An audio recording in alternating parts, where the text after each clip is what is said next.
Welcome, everyone. This is your friend, the DN What If, here with another exciting fanfiction. Today, we're diving into the story of what if Nezu asked Deku to lead a UA civil war?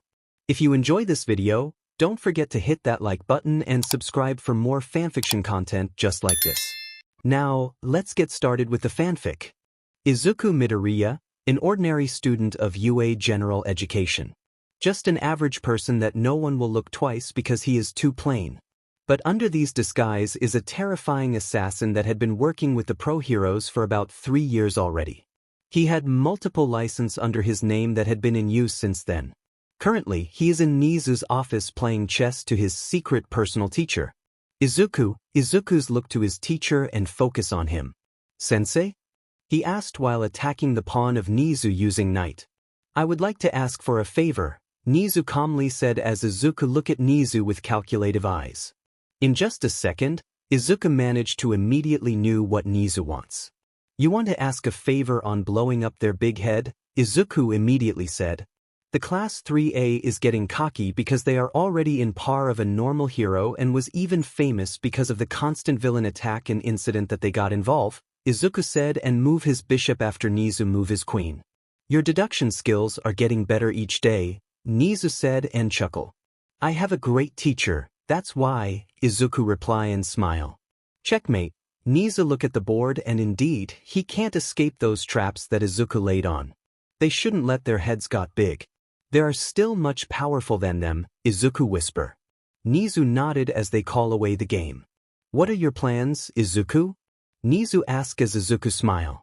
Let me handle this. If they accept, then I know what to do, Izuku said as he took his phone out. Ritsu? Izuku asks, then his phone immediately open. A girl with violet hair appear with a smile. Hello, Izuku. Do you need something? Ritsu happily asks. What time everyone is free?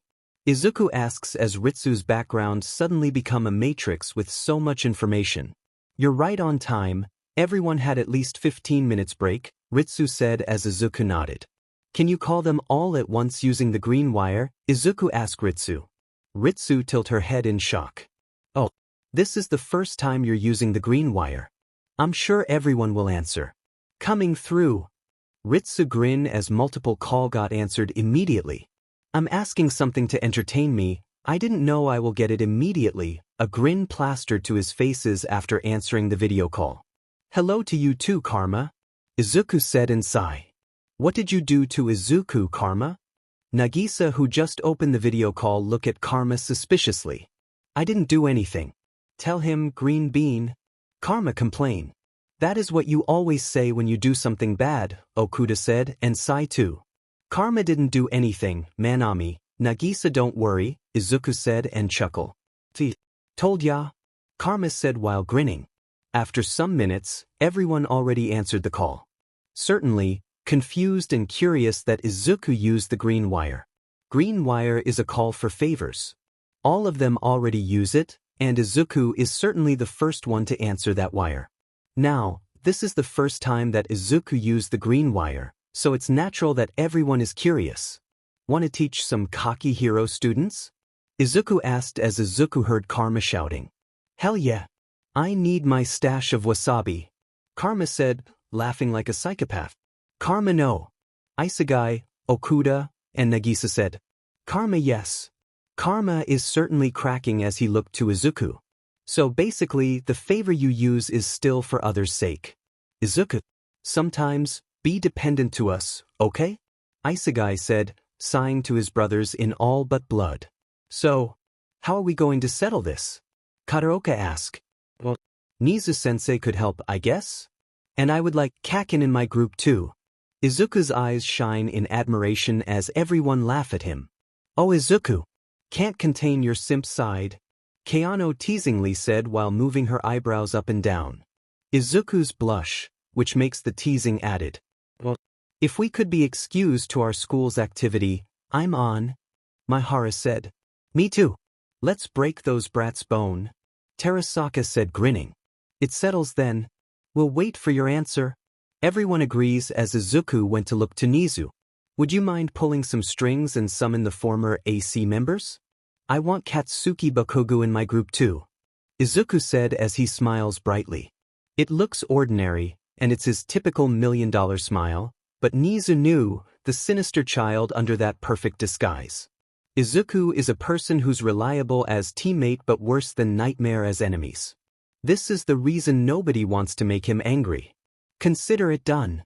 Nezu said, crackling in his seat. Katsuki was bored. Totally bored, especially being in a classroom with several hero wannabes who got cocky because of 15 minutes fame. He even attempts to change his class, but class 3B isn't better. He had no choice but to endure all those stuck-up extra who doesn't know any better. Just because the media is portraying them as powerful generation, it doesn't mean there will not be someone who's better than they. They just participate in the way before and here they are, boosting the fact that their generation become one of the so-called greatest heroes of all time when Katsuki knew that it wasn't them who ended the war. Bakugo, Todoroki, go to principal's office after class. Aizawa informed them. He looked to Shoto who looked smug in his seat. He could hear their boosting in his seat as he wants nothing but to leave. Why do you think our powerful duo are called in principal's office? I don't know. Maybe they will give us our deserved medals. We practically save the world. True. Have you seen the media? We aren't pro-heroes, but we already have official merch. Yeah. I'm sure it will honor us, since we contribute a lot in war. He just heard some of them. Katsuki just rolled his eyes. What a bunch of losers. That was what will kill you all in the future. He thought. If he didn't know about the AC project, he might be one of them now. He was glad that he reconciled to his childhood friend, turn into lovers sooner than later. If not, he will also become stuck up like them. Remembering the ass class, he can't help but to shiver. Whatever the reason Nezu wanted them in principal's office, will be exciting. Good morning, students.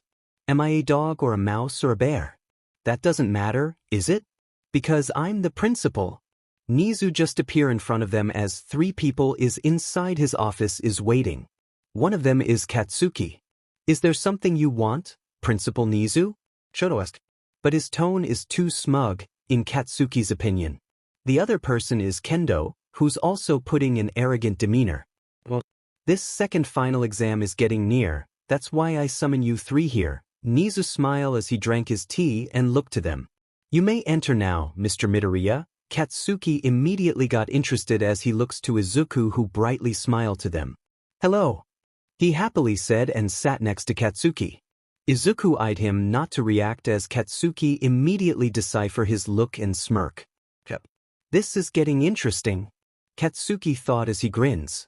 Ms. Kendo, Mr. Todoroki, Mr. Bakugo, meet Mr. Izuku Midoriya. He will be part of your final exams too. You could start discussing it, Mr. Midoriya. Nezu said as he smiles. Okay, Mr. Nezu. The heroics final exam for this year is the infamous UA's Civil War. Basically, there will be 2 groups to compete.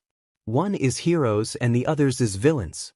Each team had 300 objectives to choose from, so you could reach the threshold which is 1,000 points. Izuku took the whiteboard as he wrote those what he said. The objective had 3 categories which is the easy, normal and difficult. Category had 100 objective, which also have equivalent points. Easy has 3 points, normal has 5 points and difficult has 10 points. First, let's discuss the heroes. Izuku happily wrote the word hero as Shoto, Katsuki and Itsuka listen. One of the main objective of heroes is to capture the villain alive. You'll be deducted some points if the villain die. But you can't capture a villain if you don't have evidence that will prove they are a villain. Aside from that, you'll be dealing what pro-heroes are dealing in everyday life. Meaning you will deal with paperwork, interviews, and your fans. As Izuku said the last part, the 2 look at him with interest. So basically, this will be a role-playing type activity. Izuku said steeply. I said, is that all? Shoto asked as he stands up. I will still discuss the villains? Izuku said and smiled. It doesn't matter, no one will join the villain team, I'm sure of it. Itsuka arrogantly said. If you say so. As of leaders, Mr. Todoroki and Ms. Kendo will be handling the leadership of the Yui agency, which means both of you will be the leader of hero team. The 2 nodded as they both stand up. Mr. Bakugo and I will be the leader of villain team, Izuku said and smile again. Katsuki can't help but to grin. This will be really exciting. Okay then, we're done listening. We'll just read the other details in the manual. Itsuka said. You sure you don't want me to discuss the villain team? Izuku asked, practically leading them to refuse. Katsuki could see, and as he eyed Shoto. Whatever you picked will become your fucking downfall, icy hot. Katsuki taught. No need. You and Bakugo will only be the one in villain team. Shoto arrogantly said. Izuku just nodded and gave them both the manual. The rules were also put there. If you like, I'll discuss it. Izuku offered, but Katsuki knew he was using reverse psychology. Are you looking down on me? We could just read this manual, no need for some commoner to help us on something we could just easily do, Shoto irritatingly said. Izuku just shrugged as the two hero leaders went out of Nezu's office. Anyway, Kaken. You will listen as you will be my co-leader in this activity, Izuku said as his smile becomes sinister. Katsuki laughed loudly as he looked at his boyfriend. I almost feel bad for them, Katsuki said in between of laughing. Stop it, Kaken. Anyway, we have our villain team objective.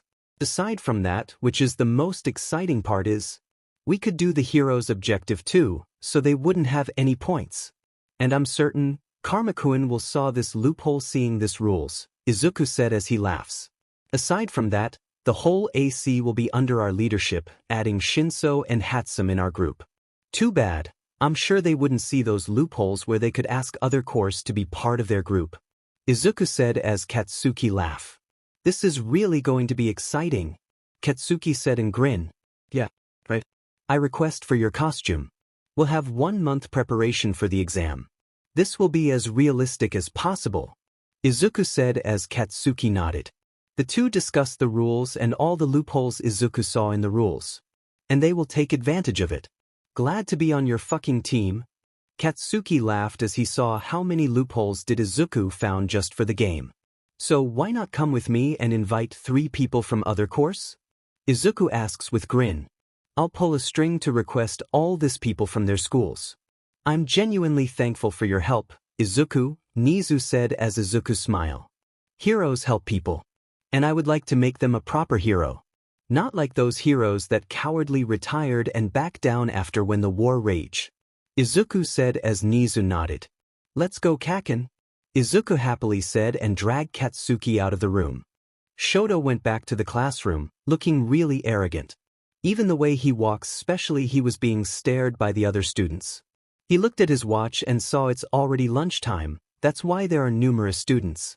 He could feel the admiration to their stare feeding his ego as big as All Might buff form, or maybe more. He went back to his classroom, which he was greeted by only few. Ida? Where are the others? I have an announcement, Shoto said with authority. Being one of the powerful duo in their class gives him enough power over authority. He could practically veto Momo as president and Ida as deputy president's decision if it pleases him. He just hated the fact that Bakugo had the same amount of power with him, if not higher due to explosive tendency of him. Everyone is afraid of him. Even the self-proclaimed Baku squad. He doesn't understand why Bakugo suddenly distanced himself to them. In their first year he was sure that they are getting close, but after the war he's slowly getting more explosive to them. Not that he care. They are in the cafeteria eating their lunches. Did Principal Nezu said something? Ida asked curiously. I want everyone to be here within 3 minutes. If not, you know the drill. Shoto coldly said, so Ida and Momo furiously call everyone. Indeed, before 3 minutes, everyone was back to classroom complaining about the fact that they need to stop eating. Shut up all of you, Shoto said, and everyone stops from complaining. Where is Bakubro? Kirishima asked. Shoto just rolled his eyes. He wasn't welcome to this meeting as he will be our opponent this time. Shoto explained. Most of them widened their eyes in shock. What? Everyone said in sync. Principal needs to discuss our upcoming final exam. This exam is different from our previous exams. Shoto began to explain. As if it were as harsh as fighting teachers, Kaminari said, and everyone laughed. I don't think UA is capable to create harsher exams than fighting teachers. Jiro added. Yeah. And we can defeat them. Come on. We went to war and all survive without casualties. What's more difficult than that? Toru said, laughing as everyone agree. I don't know what Principal Nezu is thinking, but this final exam's name is UA's Civil War. Shoto said, and everyone looked at him with interest. Explain it then. Ochako happily getting pumped up to the new exam. We will play 2-team, it's the heroes and villain. I am the leader of heroes together with Kendo, and Bakugu is one of the villain team's leader with a Gen Ed kid. Shoto explained and everyone laughed. I'm not surprised Bakugu leads the villain team. I mean, he acts like a villain. Sato commented. Agree. Shoji said. So each of the teams had objectives to do, and we have thresholds of 1k points. If we manage to finish those thresholds, our hero license will be approved immediately. Shoto said and grinned. Everyone screams in delight as they heard it. Principal Nezu didn't say it, but only Shoto's understanding. That's all, and you can continue eating. Momo, here is the manual of the exam. I need you to read it and examine. I don't care what you do. Train if you'd like. Shoto said and went back to his seat. The others were about to go out when Aizawa went inside. Good thing you are all here. I have an announcement. Everyone went back inside as Aizawa started to tell them the announcement. All of you will temporarily be removed to your dorm and will use the new dorm that will combine your teams. Is there anyone who will want to join the villain team apart from Bakugu? Aizawa asked. No one, sir. We Class 3A is a symbol of heroes. We would rather not taint ourselves to be one of the villains. Ida replied. I see. So all of you will live together with Class 3B to give you a convenient for this final exam. You will only see Bakugu every class. Preparation will be 1 month and the official exam's duration is 2 weeks. Make sure to use time wisely, Aizawa said and went out. All of them also went out to continue eating their lunches. So do you want to eat first or go recruit our members? Izuku asked his boyfriend. We can just eat while walking. Katsuki replied. So they decided to buy some snacks in cafeteria and go to support course department. I'm sure Itona-kun will like Mei. They both like to tinker gadgets. Maybe Taze-kun could help in some ways, Izuku said as he excitedly grinned. Katsuki can't help but to chuckle. Cute, he thought. They walk while eating until they reach the support department. Katsuki was about to open the door when Izuku pulled him out of it and a big explosion happens, resulting for the door to fall. That's, Katsuki said in shock. He looked to Izuku, who looked worried to him, checking if he had some injuries. I'm glad I'm fast enough to take you out of there, or you'll be injured, he said as he sighed in relief. Both of them go inside, seeing Power Loader scolding Mei as Izuku cleared his throat. I just leave you for approximately 30 minutes, and you manage to create a big explosion like this? Izuku asked, which makes Power Loader sigh in relief. I messed up the wiring, Greenie. Sorry. Mei said, really embarrassed in front of Izuku. It's fine. I'll handle her now. Power Loader sensei, you could go and supervise the others. Izuku said with a smile. Thank you, Midoriya-kun. I really don't know if I could survive another explosion created by her, Power Loader awkwardly said. Izuku just smiled as he sat on the floor. Power Loader leave as Katsuki and Izuku talked to Mei. Anyway. Would you like to join our team? Izuku asked bluntly. Your team? Of course, but what is it all about? Mei asked, who's tinkering something in her desk. UA's Civil War test. We need your expertise in creating support gears. You'll be working closely with Itona Horaibe-san. Izuku said, which makes Mei stop and look at him with wide eye. Itona Horaibe, as in the genius inventor in science and technology high. Mei asked in shock. Izuku nodded as Mei jumped in joy. Of course. Count me in. She happily said. Izuku grinned and shake her hands. Looking forward to work with you. Come on and we'll collect another member from Gen EDS, Izuku said as Mei nodded and leave her desk. Shinso Hitoshi, a heroic core student who still attend the Gen EDS classroom. Because he hates to be with any of the heroic classes. All of them are too arrogant in their own way. Good thing is, he met Izuku Midoriya who helped him have his schedule for heroic training. He was now working under Eraserhead's tutelage, together with present Mike and Midnight. Eraserhead said that he likely want to train him than to train his class. And if he could just expel them, he gladly would. But because of their circumstances that protects them, he really can't do much for them. From present mixed gossip with Midnight, the staff was desperate to correct their behavior before they graduate and was creating a test for it. He isn't aware that much, but he really doesn't care. Hey, Hitoshi-kun. He heard and looked at the back.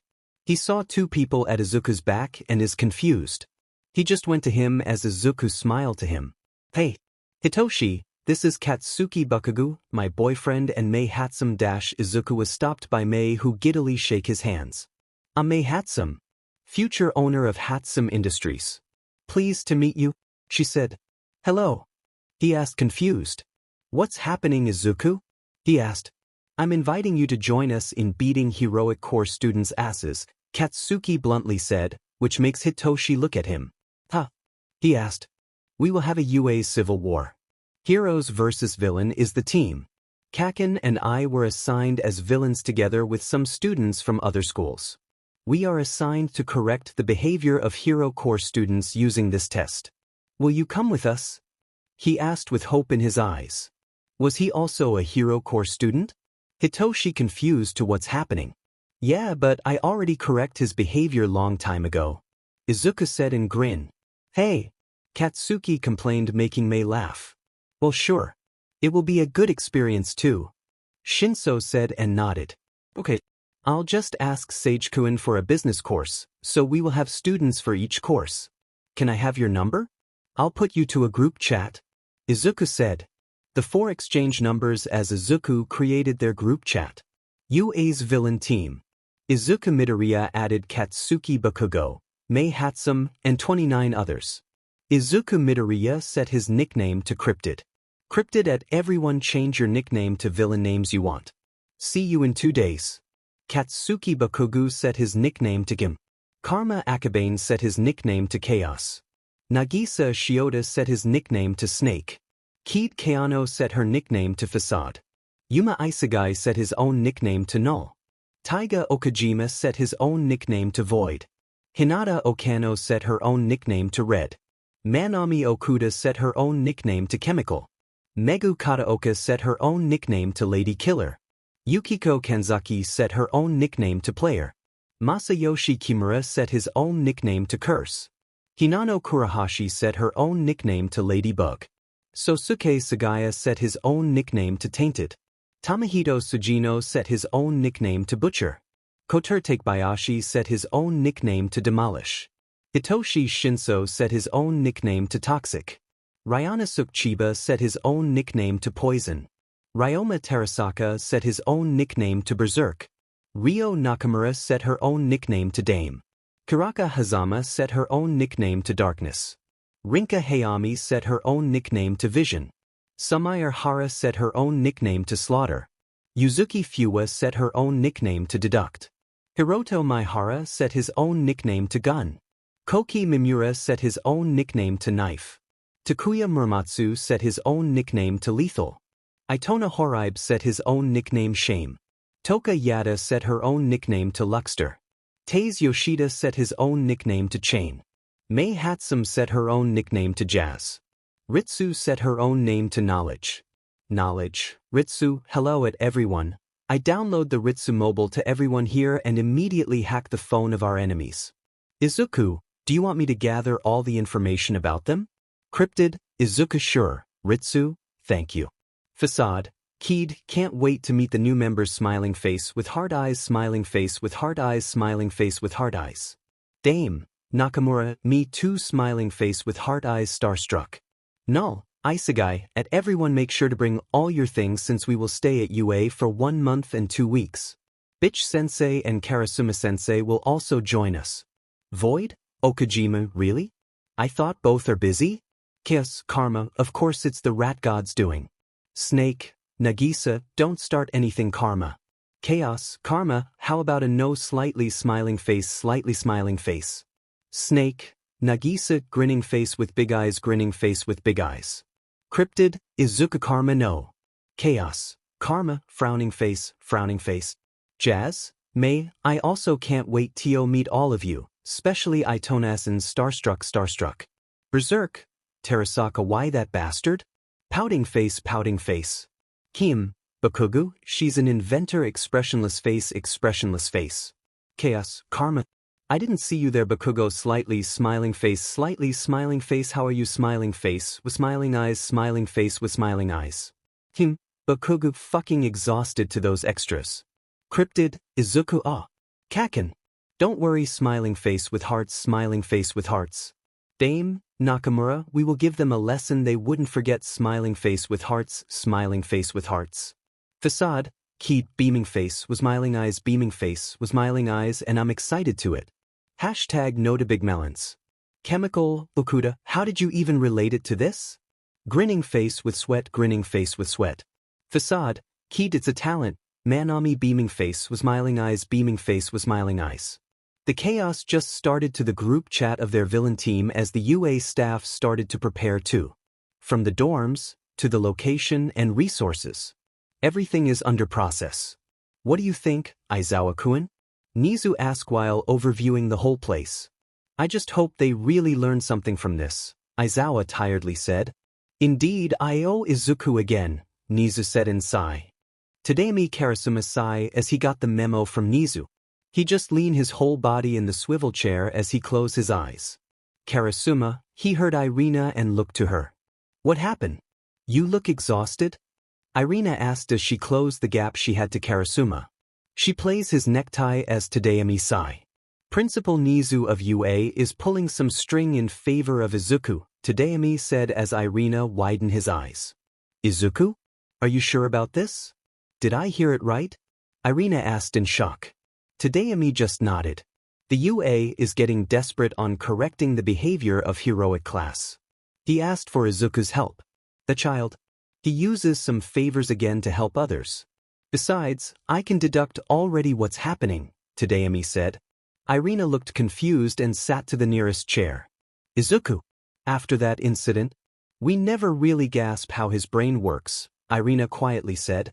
Tadami looked at Izuku's picture in his desk. He is his legally adopted child with Irina. But he still had communication with his father. Izuku is a shy kid before the AC started. He was terrified to use his quirk that time and will have a panic if it was forced. He has only gotten some confidence when the incident in their summer vacation happened. The desperation he had to save his friend cracked the shell that Izuku had. He had a loving mother, Inko Midoriya, but died in villain attack 4 years ago, just a month after the assassination classroom project start. He never told everyone, he just kept on hiding it until Koro-sensei found out. These leads for Karasuma to adopt the child. Because Izuku didn't use his quirk, he was treated as quirkless loser.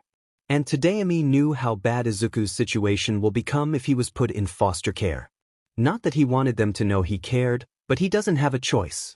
Then Koro-sensei declared that he'd find Izuku's father. He manages to find it but didn't expect who it was. Hisashi Shigaraki, or also known as All for One. The complication to Izuku's real father creates a big dent to Class 3E's dynamic for 3 days. But Koro-sensei settled it in some odd ways as usual. They also find out how terrifying Izuku could be if he wants to. They are really shocked with the capability of Izuku Midoriya and his partner in crime, Nagisa Shishida. These two who looks like innocent but capable of fucking someone's life. As much as everyone loves chaos, they did all they could do not leave the data duo together. Who knows what they will do? They can interact if someone was with them. But they learn their lesson not to. They proceed with the project and, occasionally, being targeted by villains. Until the time about Katsuki Bakugu's incident. The former Class 3E are all protective to each other. And Tadami don't want to imagine what Karma and Nagisa did to him when they found out Katsuki bullied Izuku before. But it was also settled, and he didn't expect that they will end up with each other. Then the capture of Koro-sensei happened. It pains Tadami to see all of them crying. Nagisa and Izuku being the loudest to cry. He knew those two were the one who really got along with their fallen teacher. And for some reason, Izuku chose to be an assassin rather than hero. As far as he knew, the former class had a private talk together. Thereafter, They request an audience with the imperial family for about 3 hours.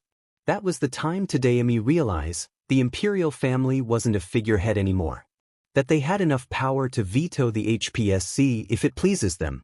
Izuku becomes an active assassin while being a UA of Gen Ed in UA. The others occasionally do some mission with him. They had a license to do it, which Tadayami was glad. But he still can't help but to worry. They are, after all, only a child. And for some reason, even when LOV started to attack, Izuku didn't do anything. The whole class went low-key. He knew something happened in the background. He knew it was connected to Izuku and his former class. But he doesn't know that much to the situation. When the war occurs, Tadayami expect Izuku and everyone to stop it. However, they drag the entire war for 3 months before they move. He still didn't understand why AC members are all calm during those period of time. It's like, there is a big reason why Izuku didn't stop his father from wreaking havoc to entire Japan. What's more, the pattern of all the heroes and civilian that died during the war is too suspicious. As if there is a pattern and Tadayami can't point it out. And now he was certain Izuku will create another chaos, especially if he was with the former class 3. Let's call Izuku then. Irina said as Tadayami nodded. Tadayami call Izuku as Izuku immediately answer. Dad? Something's wrong? He asked in the line. Why are you doing this? I know you have a reason. You and your former classmate will never do something so reckless, he said in his calm voice. He heard a chuckle as he waits for the answer. I miscalculate the result of the war, Dad. It's time for me to correct it. Tadayami frowned with what Izuku said. What do you mean? He asks again. I'll explain to you soon, but not now, Dad. Please trust me, Izuku said as Tadayami sighed. Fine. You owe me a full explanation to what really happened. As your former teacher and your adopted father, I wanted you all to be safe, he said. He could imagine Izuku nodded to him, which can't help but to make him smile. Innocent or not, Izuku is his child. Together with former class 3. What did he say? Irina asked after Tadayami ended the call. Let's just trust our children. I know they know what they are doing. They wouldn't break my trust that I gave to all of them. Tadayami said, making Irina smile. They were growing up too fast, Irina said and chuckled. Izuku and Katsuki did their best to gather all the information they need. Plus, the package that Izuku asked from his father just arrived a while ago in their newly dorms. The teacher rushed the dorms of villain teams since they came from different place. Some of them are even in Hokkaido and Hiroshima Prefecture, which is a bit too far to where they are. And they are lucky enough that Ki don't have a film to shoot for a while since she is focusing on studying, although she occasionally filmed some minor roles. So, the villain team's dorm is a must. Izuku did paid some money for additional features of their dorms, especially a place intended for those who will create support items and gears. He asks for numerous materials from his father and AFO gladly gave it to him. Katsuki is now just resting after typing a lot of information to his laptop as summaries of the informations they gather. There's a lot of box here, Katsuki said as he saw it. Yep. We will use all of this for the exam, Izuku happily said. All of these? Katsuki asked in shock. Yup, some boxes are costumes. The others are materials for our support gears. The others are the specialized bombs, actual C4 bomb, some guns and blood bullet, blunt knives, car keys, of course some quirk suppressant, and spare magazines, Izuku casually said. It widens his eyes as he tried to open one of the box. He carefully opened it just in case it's the C4 bomb. And he was glad to see it's their costume. We will look like a soldier here, Katsuki said, which makes Izuku chuckle. Exactly. I actually asked for black version of this. Look how cool we are here, Izuku said and gave his phone to Katsuki. He saw a picture of him and his former classmate with his fallen teacher. All of them are wearing the exact costume that he saw in the picture, just the color of the costume is pure black instead of gray. Pretend that Izuku was there. Can't see any pictures of him wearing that same outfit to edit. This costume is capable of lessening the physical impact. Camouflage, it's also bulletproof, waterproof, and fireproof. It also had a feature of changing its fabric temperature according to the external weather. It's light and also almost indestructible. Furthermore, it could also save you from knife attack. Aside from that, it's durable and perfect for night. I added some features to the original hood like the mask, earpieces, and night vision. Izuku explained. Oh, this is for good, Katsuki said in delight. I'll let you all have the costume by yourself after the exam. I make sure each of you had for at least 2.5 weeks worth of this. Izuku happily said. How the foo you get this? This is all expensive, Katsuki asked. Izuku just grin and wink. Secret, he said and chuckle. Katsuki just rolled his eyes as Mei and Hitoshi simply enter their dorm. Oh, there are too many boxes, Mei said and chuckled. Izuku just grin. We'll use it all. By the way, I moved out to the lab below all the materials you'll need to create for the support gears. There are blueprints there and you can start working on them. Just make sure to follow the instructions. If you manage not to create an explosion, I'll give you more blueprint. Mei practically bounce and run towards the direction of the lab, leaving Hitoshi there with the two and Sai. Toshi, the box with number 10, your costumes are there. Tell me if the measurement is wrong so I could adjust. You too, Kaken. Yours is in box number 18. The two nodded and find the box with their assigned numbers. They get all the costumes that had their names on it and went to their respective rooms. Izuku just sighed as he looked at the boxes in front of him. Izuku, not all the villainous deeds can result for villainous result too. Sometimes even if they didn't want to, they will be forced to do bad things to get a good result, Koro-sensei said as he talked to Izuku. But it's morally wrong. Killing wasn't good and Izuku stopped and looked down. They are doing it too. Killing their teacher. I think All for One is also misunderstood, just like me. You wouldn't really know someone if you're not interacting to him. Yes, I admit what AFO did back then is wrong. But did you ask him why? Izuku shake his head. Sometimes it takes patience and virtue in dealing to something you're uncomfortable with. You wouldn't know the truth if you only listened to one side. This world is ugly, and disguising all this ugliness to something that will remove others' attention to that ugliness. Talk to him. After you hear his side, you can decide whatever you want to do. I will support you, Koro-sensei gently said.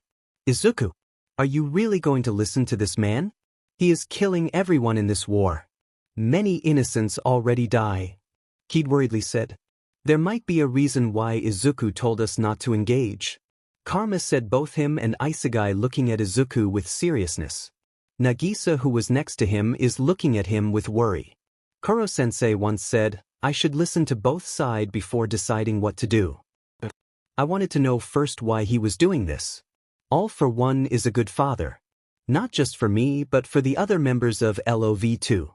He is their father figure too. I just don't understand why he will do this kind of thing. I wanted to hear his explanation. Izuku explains, leaving the four shocks. Then we'll go with you, Isegai said, gone, the gentle expression he always had. But Izuku could still see the worry in his eyes. Izuku, we are not as powerful as you or Karma, but don't forget we are also the former Class 3E, Nagisa said and nodded. Izuku snapped out as he remembered those memories from the past. He just sighed. I miscalculated and now they might know about it. But I'm sure it's my fault why Class 3A's attitude changed after the war. I will correct this, Izuku muttered. A certain glimpse of his memories flashes to his eyes after closing it. Nagisa was shocked to see Karma waiting for him in front of his dorm house. He chuckles to see his handsome face just shining under the sun. The two had different school, but they have always been in contact to each other and gradually confessed to each other. It's like a typical childhood friends to lover trope. Nagisa thought and chuckled. What are you laughing? Karma asks as Nagisa smile. Nothing. I didn't know you'll go here when you came from Tokyo, Nagisa said. Karma grins as he put his arms around Nagisa's neck. Who cares? It's been a while since we had some touchy moments, hee. Nagisa peeked to Karma, who had his devilish expression again, and sighed. Fine. Let's go to Shizuoka Prefecture, then. Karma nodded and pulled Nagisa to his embrace. This wasn't cool, but I missed you, Karma whispers while hugging him. Nagisa smiled and looked to Karma. I miss you too. We have 1 month and 2 weeks together again with others. It's been a while since we saw each other. I wonder how they are. He said. Karma just pulled him to the train station and didn't reply for so long. They are capable enough, don't worry, he said with a smile. Nagisa could see, Karma did change a lot since then. They have been all through a lot since AC project and all of them only made them have this strong bond. The train ride is quiet, but it wasn't uncomfortable and awkward. In fact, he felt nice. Karma even sleep in his shoulder before they stop in their destination. The two hold each other's hands and went in front of UA where they saw Kanzaki, Okuda, Maihara, Okajima and Nakamura.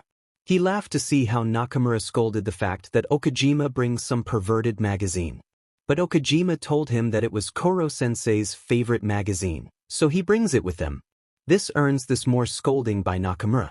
Maihara is just laughing at the side while Okuda and Kanzaki is trying to stop them.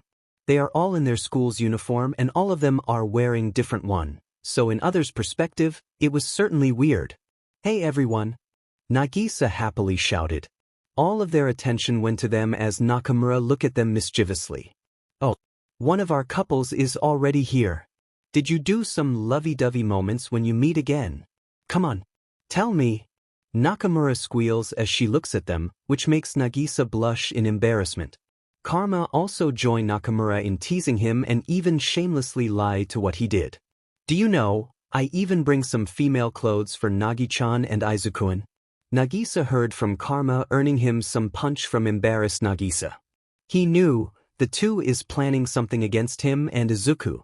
Go guys, stop it. They're already staring at us.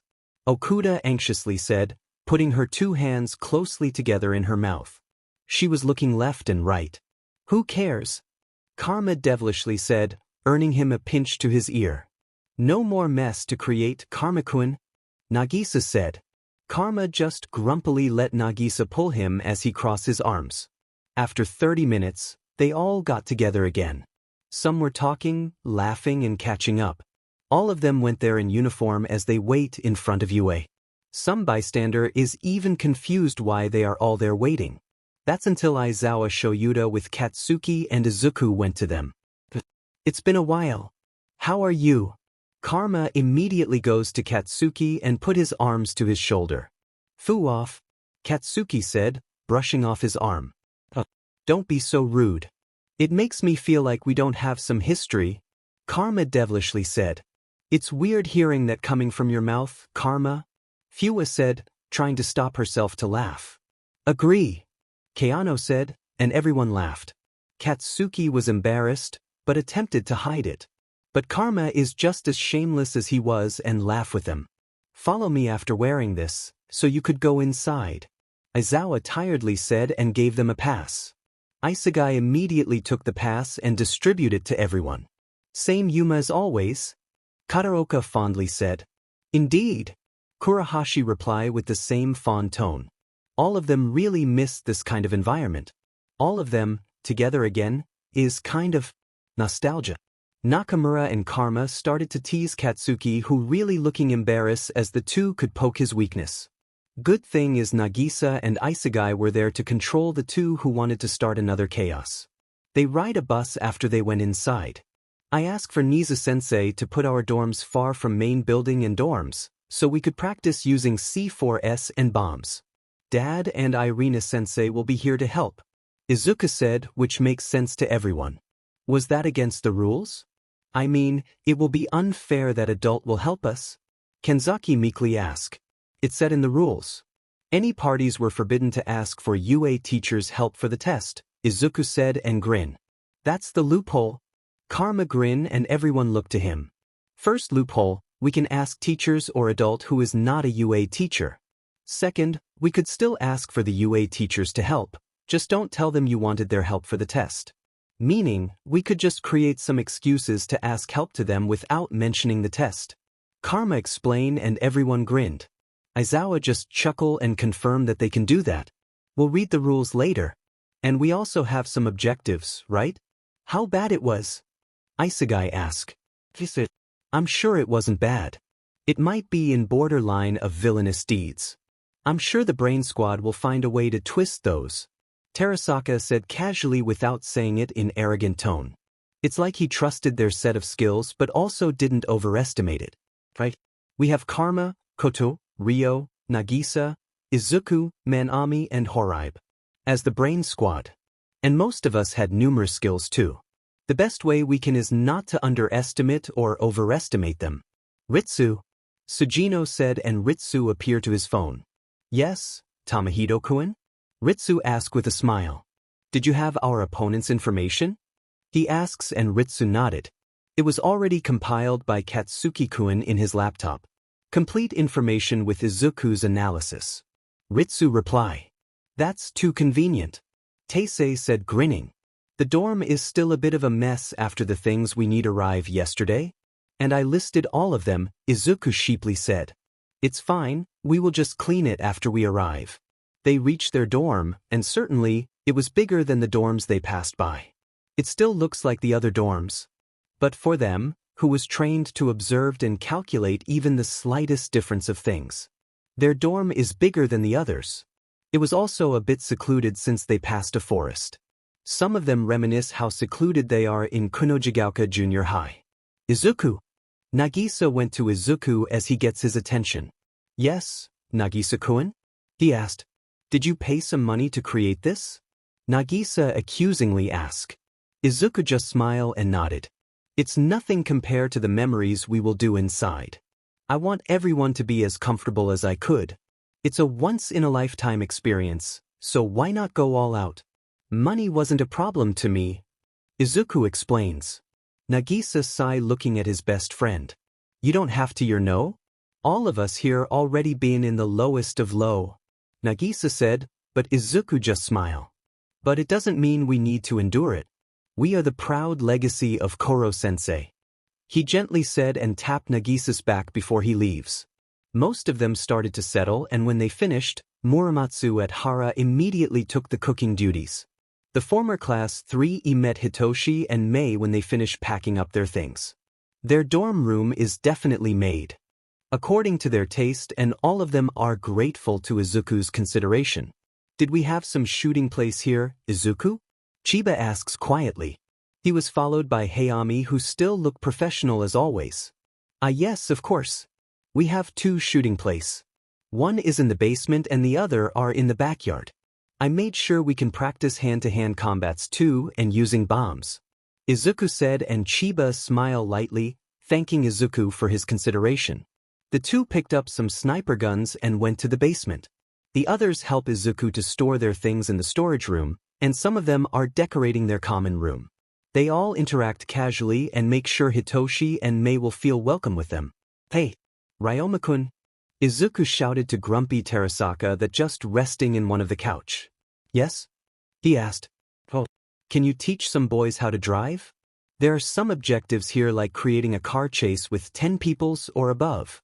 You, Takuya-kun, Horaibe-kun, and Teisei-kun is the only one I knew who know how to drive. Kaken and I definitely know too, but I don't know the rest. Izuku said. Sure. I don't mind. Karma definitely knew how to drive. I might offer some of them to learn at least the basic. Terasaka replied. Izuku beamed and nodded. Thank you. Ryoma-kun. He happily said. Terasaka just ignore him and close his eyes and rest his head on the couch. How are you all okay about my quirk? I mean, Hitoshi asks Isegai. Isegai laughed bitterly and tapped Hitoshi's back. Most of us didn't have powerful quirks. Some are even weak and useless. Some had villainous too. The only one we consider have powerful quirks is Karma-kun, Nagisa-kun, and Izuku-kun. But when we first met them, all of them had an issue on using their quirks to the point that they all despise using it, Isegai explained and looked to Hitoshi as if he were saying he knew what he feels. We all knew how you feel. We are all considered as lowest of all. He practically doesn't have any motivation to move forward. Someone help us, someone never gives up on us and gave us a weapon to fight our enemies to be able to walk the path we wanted, he explains gently. That's why all of us are moving forward to the best that we can. Kataoka suddenly said after holding Isegai's shoulder. You don't have felt insecure to your quirk. And I'm confident Izuku will find ways to make you shine. Kataoka added. Hitoshi smiles to them. Thank you. Hitoshi said. Hello everyone. Ritsu suddenly appeared to numerous screens around the common room and all of them stopped doing all their activity. Right now, you all settle first here in the dorm. Take a rest and enjoy your free day. Karasuma-sensei and Bitch-sensei will be here later in the evening.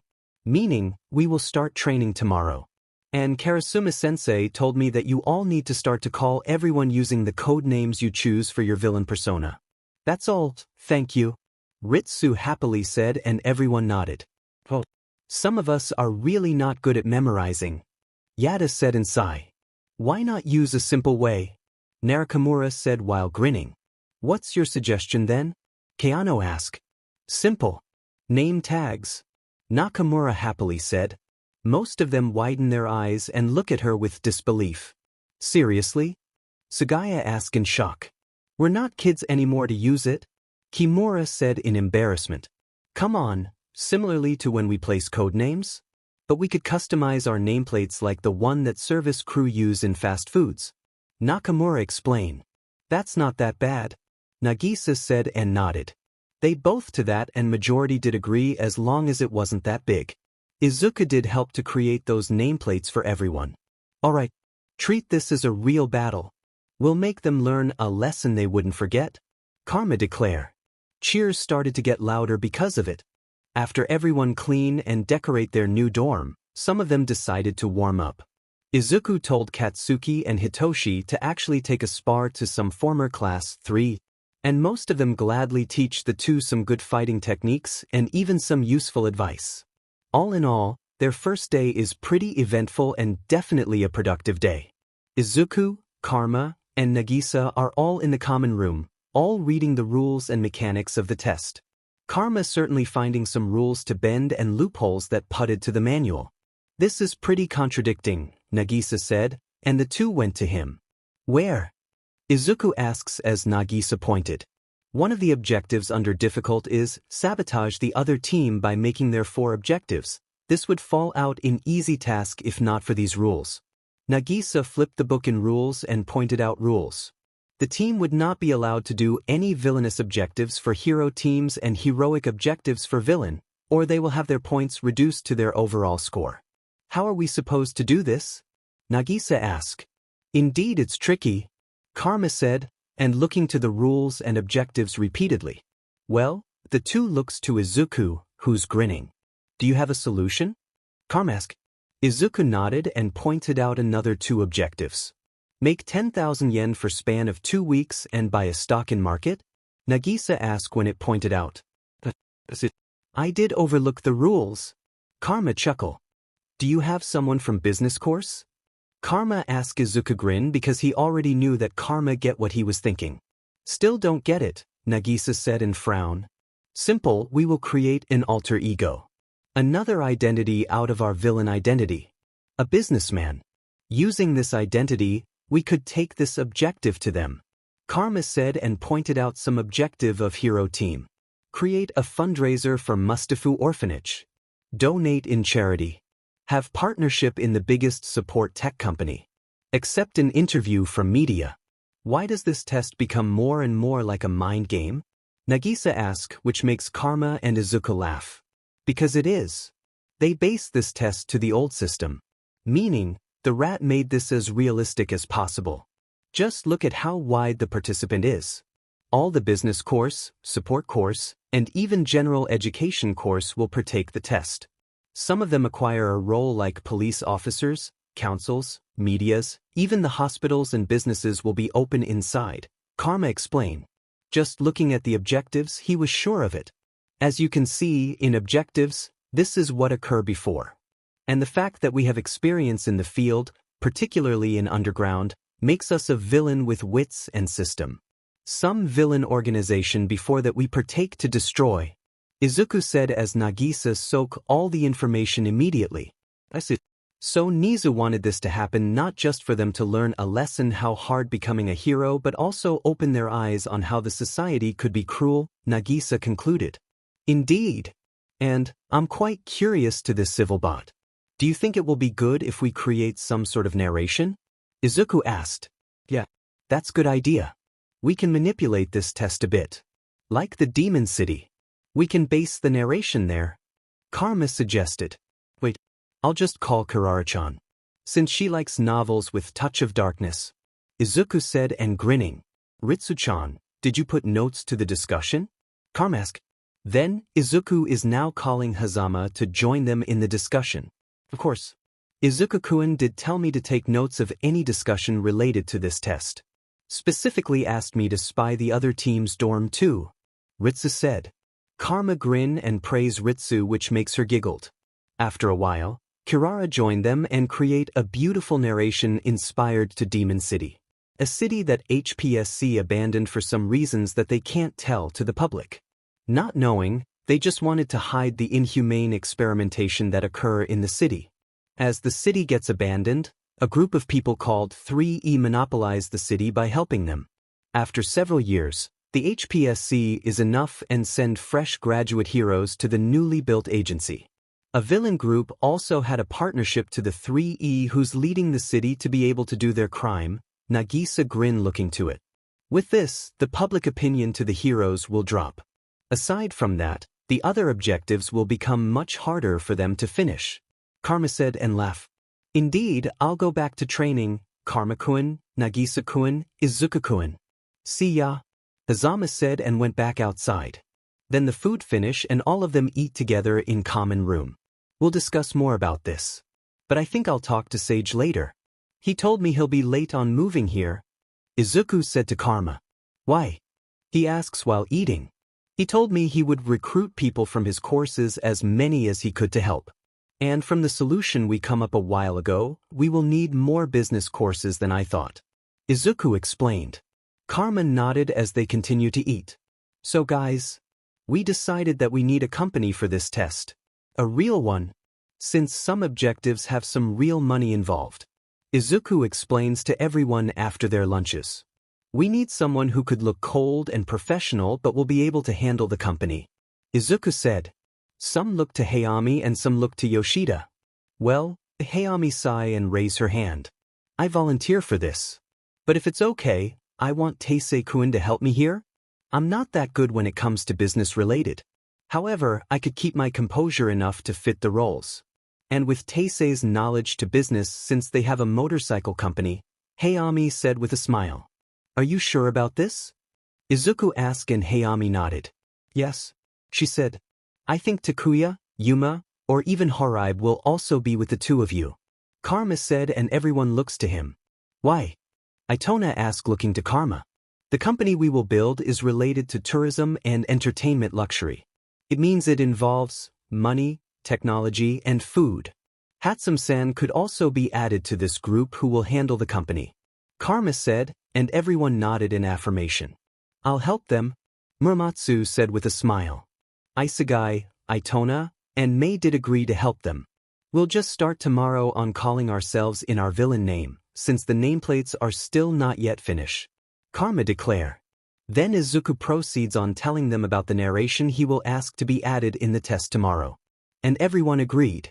After their meeting, everyone went back to training their mind and body outside. Izuku got a call from Sage, so he immediately took a motorcycle and drove it to the main campus. He immediately met him in his classroom. I convince around 50 students to become part of our team. And they are in the conference room of the business course right now. Sage said as Izuku smiled. Thank you, Sage. Izuku happily said as Sage sighed and nodded. The two went to the conference room and saw the 50 business course student that Sage managed to convince. Hello everyone. I'm Izuku Midoriya, the co-leader of villain teams on this year's UA's Civil War. I wanted to tell you something since we are talking about business here. We would like to hire you our role of full-time businessman for this test. I will guarantee you, whatever you decided to open under luxurious entertainment and food industry business will be open up under the company we will build to the test. 80% of your profit will be handed to you and 20% will be ours. Aside from that, we will provide you a capital, resources, and connections inside the fake city. Izuku started to explain and everyone was really engaged to it. You can hire workers and employees but only if they are students from UA except heroic course. You will be in charge of their wages. As long as you made money for us, we will gladly take you into the fake city. If you agree to this, aside from you'll be having profit, you will also have experience in the field. Izuku explained. There's some question, but Izuku gladly answer. So, the business course students gave him all the businesses they wanted to manage. It took 3 hours for everything to finish as all the business course students are satisfied and were not finding their employees. Izuku asked them to keep it as low-key as possible. And they all gladly said, I'll be moving to your team's dorms. And I made sure to create a group chat for all the business course students who will work with us. Sage explains and Izuku thank him again. Sage just smiled and nodded before going back to his classroom. Izuku giddily went to Nezu's office and asked for everything he needed. Money will be used, definitely, but the company, businesses under that company, and the staff also approved the narration. Not that Izuku care on wasting his father's money. Hisashi Midoriya allows him to use his money. So even Hisashi doesn't care on how much money did Izuku spend. Izuku wasn't really the type of person to spend too much money. But for helping people? He wouldn't hesitate to bring out his black card and use it as his heart felt contented. Izuku grinned and went out of the principal's office and went straight to staff room. Is there anything you want, young Midoriya? Toshinori asked. He wasn't close to All Might, but he didn't hate the man. Even if he was his dad's arch-nemesis, the man didn't do anything to him. So, All Might is simple a stranger to Izuku's eyes. Well, did you see 13-sensei? I would like to talk to her, Izuku said with a smile. Oh Izuku, why are you here? 13 asks who just entered the staff room. 13-sensei, I wondered if you could lend us the USJ for 2 days. My friends and I need some stunt to polish. And I think that the USJ is a perfect place to test it out, Izuku said, carefully wording his sentences. All Might look at him, confused. It's against the rules to ask for a teacher's help for the test, right? Toshinori asked confused. But it wasn't for the test. We just want to test out some moves for polishing. It wasn't actually related to the test at all. Toshinori couldn't refute what he said, as Aizawa woke up to look at Toshinori. The rules only said that any parties were forbidden to ask for UA teachers' help for the test. It means all of them could still ask for help if it wasn't related to the test, Aizawa lazily said. 13 chuckles and nodded. Of course, Izuku. You can use the USJ with your friends. I will supervise you all, just in case. 13 gladly said with a smile on her face. Too bad Izuku couldn't see her face due to her mask and suit. Izuku just grinned and bowed to them. He then told them that he will need to go back. That's pretty smart move, Toshinori said and chuckled. He wasn't picked up by Nezu as the leader of the villain team for nothing, 13 fondly said. Actually, they even managed to stretch that rules, Aizawa said, looking to his 2 co-worker. What do you mean? Toshinori asked. The rule any parties was forbidden to ask for UA teachers' help for the test only covers the teachers. And even with it, they could still ask for our help as long as it wasn't related to the test. But the rules didn't say external help was forbidden. That's why 2 adults will supervise their training starting tomorrow. Still don't know who they are, Aizawa said, making the 2 widen their eyes. It looks like this UA civil war will be really an interesting one, 13 said and grinned. That's underestimated, Aizawa replied and the 3 laugh. I just wish the Hero Corps students will learn a lesson to this, Toshinori said and smiled sadly. 13 tapped his back as way of comfort. A week later, all of them had been working together under Karasuma and Irina's guidance. Sometimes Lovro will join their training and all in all, most of them are slowly getting in shape. Their quirk training also had more intensity. Sage, Hitoshi, and Mei acquire above-average skills for gun shooting. They weren't as good as everyone whose monster that could aim with so much precise. Katsuki already had these skills, since he also somehow got forced to know the AC project. Class 3's class is whole day, while Katsuki's class is only 3/4 of the time of Izuku's classes. He proved to be really useful in Assassination Classroom project, so he could occasionally join them. Hitoshi, Sage, and Mei are a bit overwhelmed to their training regimen, but certainly, they actually got result. May also train in form of self-defense just in case there will be an infiltration to their main base. Ritsu managed to have a copy of the detailed map of the fake city. Izuku actually sneak out with Hazama, Kanzaki, Itona, and Sugino to the fake city to find a good base for them and to manage to put some of their weapons and equipments. After finding a good base, all of them started to create their control room. Thanks to their quirks. Hazama's quirk is black. She could make herself entirely black, as well as those who she wanted to make black. It only works to a living creature. It's good for night infiltration like what they did, but Hazama cannot make them entirely invisible. Kanzaki's quirk is connect. She'd be able to connect to all kinds of technology and can understand how they work. It's also the reason she likes video games. But it's extremely useless in both defensive and offensive attacks. And before Izuku analyzed her quirk, she deemed it useless. Sugino's quirk is sharp night vision. It's like Mei's zoom, but he could only use it in night. It was deemed as villainous for some reason he doesn't know. And Itona's quirk is quite useful in support course, which is process. It allows him to know how the process of making things he touched. Sugino and Hazama work together for them to be able to infiltrate inside, then Kanzaki and Itona is the one who assemble the computers Izuku brought with them. Then, when they finish assembling it, Izuku program it and let Ritsu to take over the computer and control, giving instruction to collect the data of the camera that UA put in the fake city. Izuku could see that they are polishing the fake city and make it somewhat livable. There are some constructions and Izuku could see it process. Let's go back. The four nodded and immediately relied on Sugino and Hazama. Just what the fuck? Terasaka shouted. Muramatsu and Yoshida immediately try to stop Terasaka from smashing the laptop. Get the fuck away from me. I'll beat them now. Terasaka angrily said. Even the others are also angry, looking at the laptop. Because when Nakamura told Ritsu they wanted to know what the hero team is doing in speed run, Ritsu did it gladly. And by the time that they're looking to it, all they saw is heroic class student is taunting them, sometimes arguing between two classes. Fighting for more superior authority to one another. That's practically their first 3 days. In day 4, Class 3A celebrates someone's birthday. It wasn't that bad until when Ritsu stopped the fast forward. All they heard is Class 3A and 3B taunting and insulting Bakugu.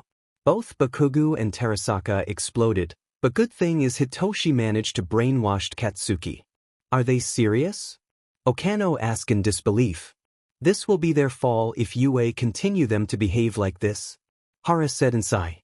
Let's just be positive, okay? It means they are underestimating us. And it also means win. Sugaya said, grinning but stop when nobody agrees with them. It wasn't the point of this game, Mimura said, and Sai looked to the others and nodded. This time, both Katsuki and Terasaka calmed down in Muramatsu and Yoshida's relief. Beating them wasn't the main goal, why we accept this. It's one of the reasons, but the main reason is to teach them the reality, Nagisa said, and all of them went silent. They are worse than I thought. Fuwa commented. Indeed. It only makes me anticipated to play with them, Karma said, and devilishly grin. The speed run continues and saw how arrogant the two classes are. They all just sigh and stop watching them. Karma just told Ritsu to continue spying with them and immediately informed him or Izuku if the heroic class did something useful. Ritsu nodded and went out. Kids, I cook our dinner. Irina shouted and all of them went to the kitchen. Irina did in fact started to learn cooking after the AC project. It's all because of the provocation of Izuku. Izuku is a great cook. He is as great as Katsuki, which was also cooking top-notch dishes. Irina loves Izuku and Katsuki's cooking, and Izuku provoked Irina that she wouldn't be able to be a better cook than him. And the fact that Karasuma and Irina will get married at the end of the year before New Year. It makes Karma added the fuel by saying how she would be able to be a good wife if she didn't know how to cook. Because of this, Irina shouted that she will start learning how to cook. Because of her stubbornness, she become a good cook. Not as good as the two, but it's acceptable and edible. Where's Cryptid, Izuku, Shame, Horribe, Darkness, Kirara, Butcher, Tamahito, and Player, Yukiko? Tadayami asked. They infiltrate the fake city to assemble the control room. Isegai reply. Okay then. Tadayami said and eat with them. We're home, Izuku shouted. All of them receive greetings as they went to the table and eat. He eats next to Katsuki, who really looked grumpy. Izuku decided to talk to him after eating. Katsuki and Izuku did have some talk after eating dinner. Izuku did tell him that he could just punish them in the times when the test started. Then they got another meeting at the common room. I have some suggestion, Karma said to the crowd. What is it? Izuku asked. It will be good if we started doing our work at night. I know all of you will agree to this. But I will also suggest not anyone from this group needs to do anything in the first day. Karma's devil's form suddenly appeared to his face as he emits purple aura. But would it be wasteful? Okuda asked. No, my dear chemical, Okuda. I only said it was us who will not do anything. Students are all informed about the narration. We will go inside the fake city exactly 12 o'clock midnight. Students will enter the fake city around 5 a.m. With this, we could conspire with them to treat the heroes as crap as possible. In that way, they might give up a good fight. Karma explained. So basically, we'll let the students who had their roles to act deeply from the narration, Fuwa concluded. Which means, according to the narration, people dislike heroes for abandoning them, Yada said, and Karma nodded. I did have listed what possible outcome of this plan. Whatever it was, we will not be affected, Izuku said, earning him a nodded. All of them nodded and discussed more about the first day plan. They already used the 2-day training they got in USJ, and that trip was really worth it. 2 days from now is the big they have been waiting for. They stop their training as they start to pack up. Today me even see a truck, 20 cars and 10 motorcycles that parked outside their dorm. Today me and Irina will be the one who will drive the truck where all their weapons and equipment are all packed neatly. It's a closed-door truck and they all carefully put everything there. It took a whole day to carefully put all to the truck. And they all have a meeting that night. Izuku is standing in the middle while everyone is seating surrounding him. We all been together for 5 years. Some were 4 years, and some were just introduced to us a month ago. Many things already happen. We deal more than villain attack, heartbreaks, sorrow, and of course, happiness. This makes us grow, learn our lesson, and treat our bonds carefully. All the things Koro-sensei, Tadaemi-sensei, and Irina-sensei taught us, and now. It's time for us to teach them too, similarly to how Koro-sensei teaches us. A lesson we all not forget, will be past them, Izuku said as everyone smiled. The girls are hugging each other as they look fondly at Izuku. Izuku is the core of former Class 3 Inagisa being the body and Karma being the mind. This 3 is the pillar of their family. That's how important Izuku is. We will make sure they will not leave the fake city without learning any essences of how to become a proper hero, cryptid, Izuku, Isegai said and grinned. Izuku nodded and smirked. Let's give them a hell. 3, Izuku said, and they cheer up. The next day, they just relax, watch a movie and let themselves rest a bit. Hero teams started to get serious a week before the test. Some of them just do a light training and update their support gears a bit. The 2 leaders are still not yet getting along, and most of them really wanted to do the test separately. But Aizawa and Vlad King went to them for a talk. A day before the test started. Anyone who will put another petition on separating the 2 class will automatically make you all failed your last test to take your hero license. And it appears to me that none of you bothers to read the narration of this test. Don't blame anyone if you can't deal to the other group, Aizawa coldly said to everyone, and all of them felt ashamed. Why we need to know the narration? I mean, we will only face 2 people? Monoma asked with a smug expression. And who said there's only 2 people in villain team? The only one Todoroki and Kendo saw is the 2 leader of villain team. It doesn't mean they are the only one who you will compete. Vlad King shouted in angry and everyone went silent. So you mean you don't have idea how many opponents you have even after 1 month of preparation? Aizawa asked and nobody answered. He just sighs in disappointment. Even Vlad King is disappointed to the preparation they did. Figure out how you'll arrive in the site tomorrow, Vlad said and started to walk away. That's unfair. I thought UA will provide us a ride to go to the site. Uraraka angrily said. You can't treat us like this. We are the savior of this world. We deserve better. Mina screech. Aizawa look at them coldly as his hair went up, and his eyes becomes red. Treating you like this? The villain team had rented their transportation because it was in the rules. UA will not provide any of the teams their resources in exemption of support upgrades. So, you're telling me you didn't read the rules carefully? Aizawa coldly said, and everyone shut up again. It's fine guys, I'll just call someone for our ride, Momo said, and everyone agreed. Good luck then. We will still go to villain team for some updates like this, Aizawa said, and everyone nodded. Shoto gritted his teeth as he looked at Koda. Koda! Send some bird to find out all about the villain team. And spy to them? He ordered. Was that too late? Kendo asked and Shoto just glare at her. It's your fucking fault too. Shoto angrily said. Kendo just rolled her eyes. Don't wash your hands too. And another argument started making the birds confused to what to do. Hisashi Shigaraki Aka all for one is a quietly complicated person. He wasn't a saint, but he wasn't evil either. He considered himself a villain, he did a lot of crime, manipulate people, heck. Furthermore, he did so much experimentation in human body too. Nobody really knew him well and didn't manage to read him until the octopus mutant, who took his title as #1 villain. That person managed to read him, torn down every wall he built within himself that mask his true intention. Those bad deeds he did is a mask to what he really planned. Utopia for someone like him? A broken piece that everyone ignores when they ask themselves. People to try to fit, but society will not accept. He's been there, and he doesn't want to go back there. That octopus is also the reason he met his brilliant, sly, manipulative, yet kind and loving son. The war that kills thousands of people. He really thought his son will immediately stop it. He was capable of doing that, but he was confused when he didn't. During the war, Hisashi knew someone is saving some civilian. He knew it was his son's group.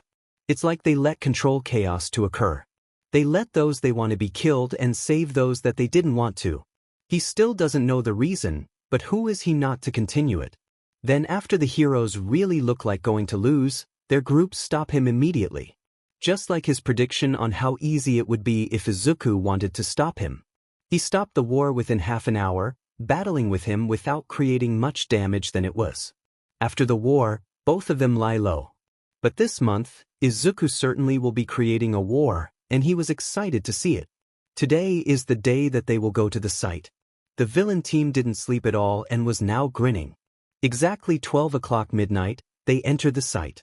Without a word, even some of them wasn't wearing their costume. After they parked the cars and motorcycles, 10 of villain members spread out carrying C4 and immediately put them to the place that will not have much people. But they definitely put numerous bombs to the agency building of the hero course. They will certainly be going to bomb it at the end of the test. The others just settle down and sleep for a moment, since they don't have planned to do anything. 5 a.m., Yada and Nakamura started their work. Talking to the student is the task that they had. Yada was assigned because of her quirk, convince. She could convince people to anything she said using manipulative words. But if the other parties have a strong will than her own, it will be useless. Nakamura, on the other hand, had a sound imitation quirk. It allows her to perfectly copy the sounds she could hear. This is the reason she could perfectly learn many languages from Irina. She thought it was useless, but now it's extremely useful. She found out using some social experiment that those who have accent actually look to be more professional to the majority. Furthermore, she needs to use her accent dealing to the students. After 3 hours, they managed to get so much help. It turns out, numerous students from other courses don't like how heroic courses become really arrogant. And because of this test, they are sure that the hero course students will learn their lesson. The two can't help but to grin, and all of them went back to their base. At the observation room, all the UA staff is comfortably sitting to a couch. The place is a closed-door observation room and there is some bed in the other room since they will be staying in the place. They start this early? Midnight asked confused. She just got there and saw that 2 of the villain team members are already talking to the students who just spreading out to the fake city. Actually, they started in midnight. Some of them spread bombs to secluded place and put bombs to the hero agency, Aizawa sleepily said. Really? Present Mike said in shock. Aizawa nodded. By the way, this is Tademi Karasuma and Irina Jalevic, both an agent of military defense. They trained the villain team while staying here, Aizawa sleepily said. Clearly was forced to introduce the two. Pleased to meet you all, Irina said with a smile clinging to Karasuma who's still in his straight face. Midnight looked at her from head to toe.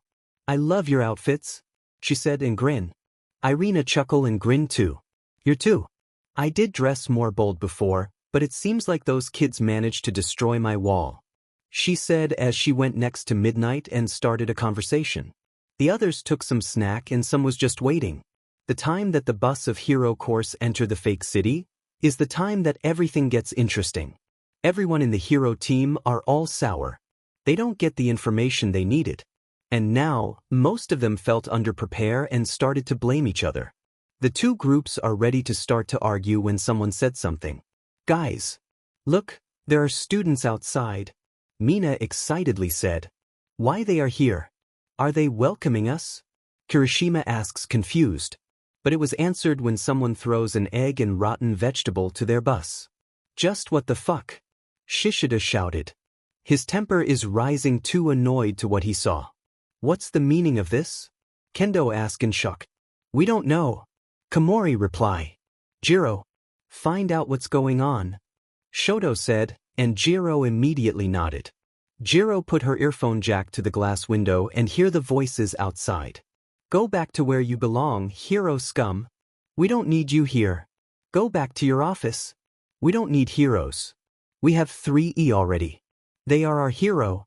Go fuck off, hero scum. Burn in hell. Jiro was shocked to the amount of hate comments she heard as she gets really overwhelmed. This is the first time she got so many hate comments. What? I require your fucking reports. I don't someone who is an incompetent to my group, Shoto irritatingly said. They're shouting so much hate comments towards us. They said to go out of the city already. Some were actually below the belt, Jiro said, which shocked them. What? But we are heroes. We supposed to be worshipped by them, Ochako said in shock. Then a group of students who dress in police officers' costumes started to stop them. The driver of the bus enters the parking lot, and they are greeted by two police officers. Hello, heroes. I'm Yuma Isegai, Chief of Police of Demon City. Let me tour you here inside your new agency and to fill you up about the current situation of our city. Isegai smile as the girls looks like they fall in love with him. Isegai quirk is attract. It allows him to draw all the attention to him while he speaks. The louder his voice is, the more people who will focus on him. What was that all about? Toru angrily said. Invisible Girl-san, the civilians' reaction about your arrival here is expected. Demon City doesn't have any pro-heroes for 10 years. The citizen felt that heroes abandoned them when the city is in chaos. But after the 3E appear, the peace here was settled again, Isegai said in monotone. It's not our fault if the HPSC abandoned this city. We are just a freshly graduate pro-heroes. Momo argue. But you are still pro-heroes. That's a logic. People don't like heroes anymore because nobody saves them, us. Isegai said and darkened his face, but then he smiles. It will be your effort to get the civilians' favors. It will be extremely hard for you, Isegai said as they continue to walk inside. Isegai did give them a tour while filling them up, which is totally part of the plan. Izuku and Nagisa is watching it intently as Karma devilishly grin. He is really fitted to the role. All we need to do is to add more worries to them. Aside from not being in their right mind to create a plan, they will also forget to assign patrol because an argument will be started. Karma said grinning. I didn't know manipulating the crowd is much difficult. Nagisa said and sighed. Izuku just smiled and nodded. Let them get overwhelmed by the civilians, Izuku said, looking at them. He knew Isegai had a tough time there. The hero students are extremely rude to them. But Karma did have some idea. Why not do this objective today? Karma asked and pointed out something. Destroy a hero's reputation. I thought we're not going to do any objectives? Izuku asked. Those scum gave us an opportunity, so why not do it? Karma asked as Izuku sighed. So, Izuku took the record of how rude the heroes is to Isegai and sent it to a student from Gen EDS who was assigned to one of the channels of media that will circulate to the fake city. I extremely suggest being cautious to your moves. Special, I'm sure the media is eyeing you. That's all, Isegai politely said and walks out immediately. Hey, we're still not yet done here. Pony shouted, but Isegai looks like he didn't hear it. Why not we watch something? Denki propose. The Baku squad minus Katsuki agree and open the TV. Breaking news, the new heroes in town are extremely rude to our beloved chief police officer, Yuma Isegai. We just got an anonymous video of how the heroes act towards our esteemed chief police officer Yuma Isegai. The new heroes in town just enter our city not long ago. Chief Isegai was assigned to welcome them at the time of asterisk, a reported said, and started to play the video. It just happens not even an hour ago, and all of what they say could clearly be heard to it. Everyone was in shock to this. As you can see, Chief Isegai maintained his professionalism throughout the process of welcoming. But it seems like this new heroes didn't get the memo on how to behave. What do you think, partner? The reporter said. Indeed, I still don't understand why HPSC sends several inexperienced heroes in our town when they already abandoned us. We survived 10 years. 10 years without heroes, and here they are. They're acting so arrogant the moment they enter the city. With this, I'm sure it only proves to us how useless heroes are to us. Another reporter said. Guys, I could hear a lot downstairs. It seems like a mob of media, Jiro said to everyone. What? Everyone asks and peek from the windows. Fuck. Shoto irritatingly said. Did we have PR? Shoto asked. Some of them are panicking what to do. That's numerous points already. Nezu happily said. Destroy a hero's reputation, easy. Send a scandal of heroes in media, normal. Create a big scandal for heroes' side, difficult. One each category, and villain teams didn't even do much work. Present Mike said in awe. That's a good play. Ectoplasm said. They easily get panic to the situation. It seems like they don't even listen to their media courses teacher. Aizawa said, clearly disappointed to his class. How massive dent did the villain team gave to their ego? Present Mike asked while laughing. Agree. Nemuri said. Irina and Tadayami looks to the screen, both proud for their children. Nagisa, Karma, and Izuku. If this trio planned, it would have a multiple path to use.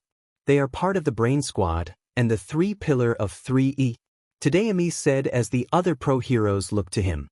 Their PR shouted to them saying they just entered the city, and they managed to create a scandal. Did you even read the memos we sent to you? You're no longer a student of some hero course or whatever. People here hated every hero's gut. You should be the one to adjust. Because of abandonment of heroes 10 years ago, civilian felt bitter about it. Next time, act as good heroes. You can't complain.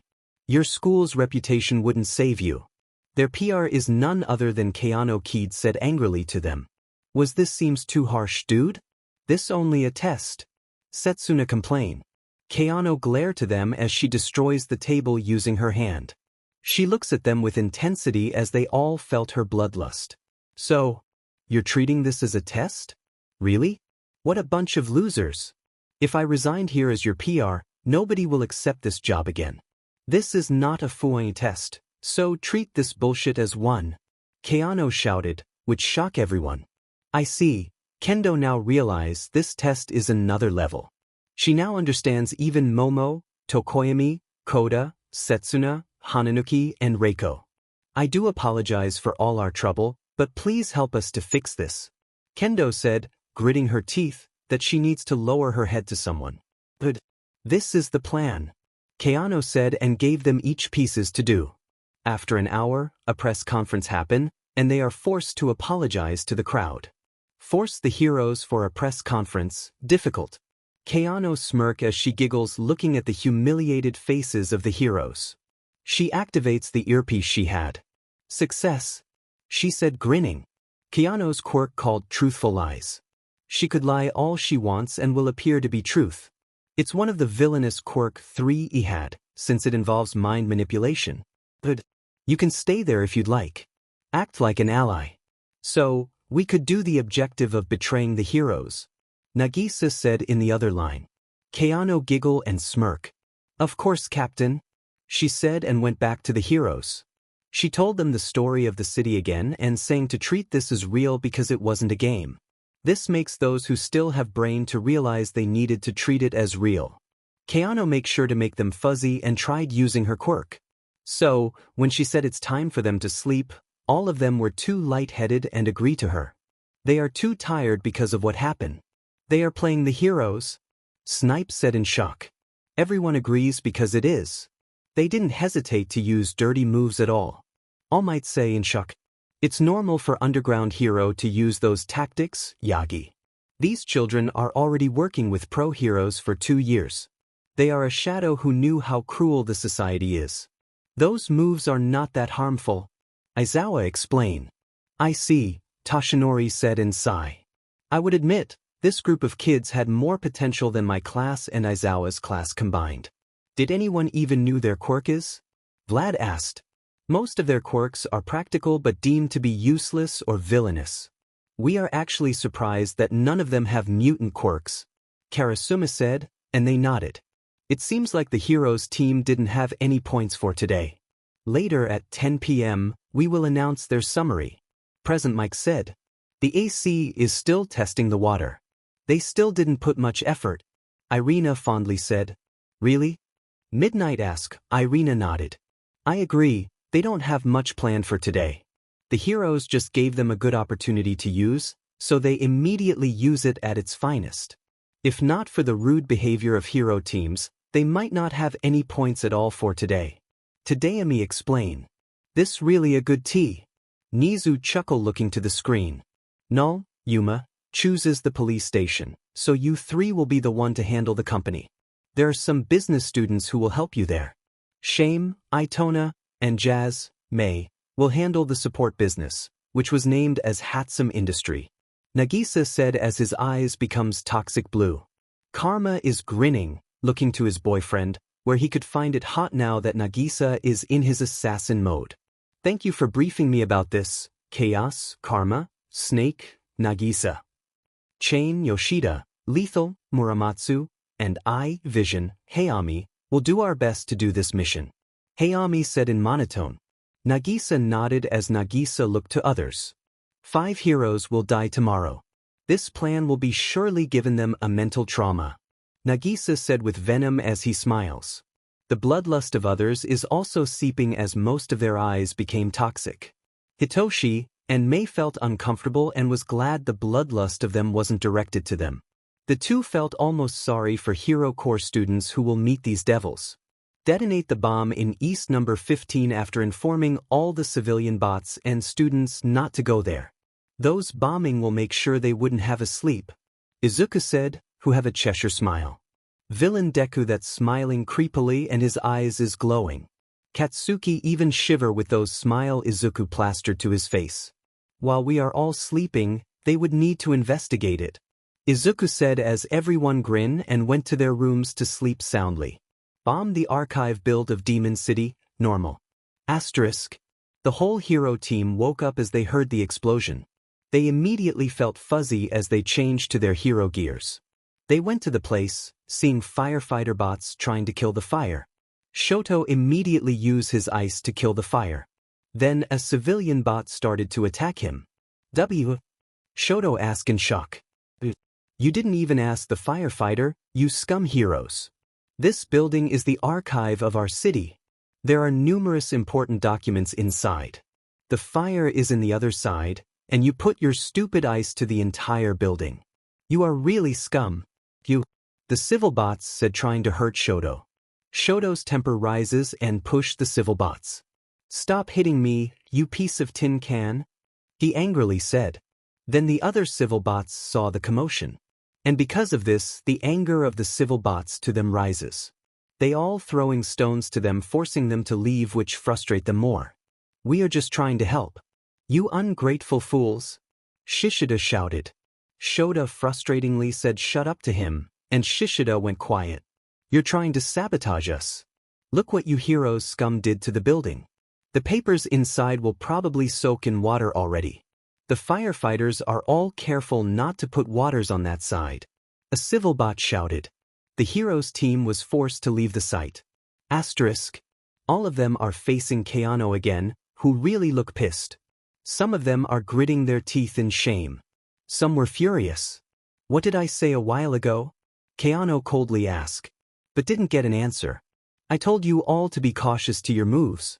Civilian hates heroes, so you all should treat this delicately. It seems like you didn't even learn any lesson to your school? Keano said, as she looks frustrated. They are all ungrateful bastards. Kamakiri shouted. We save the world and this is how they treat us. Toru complained.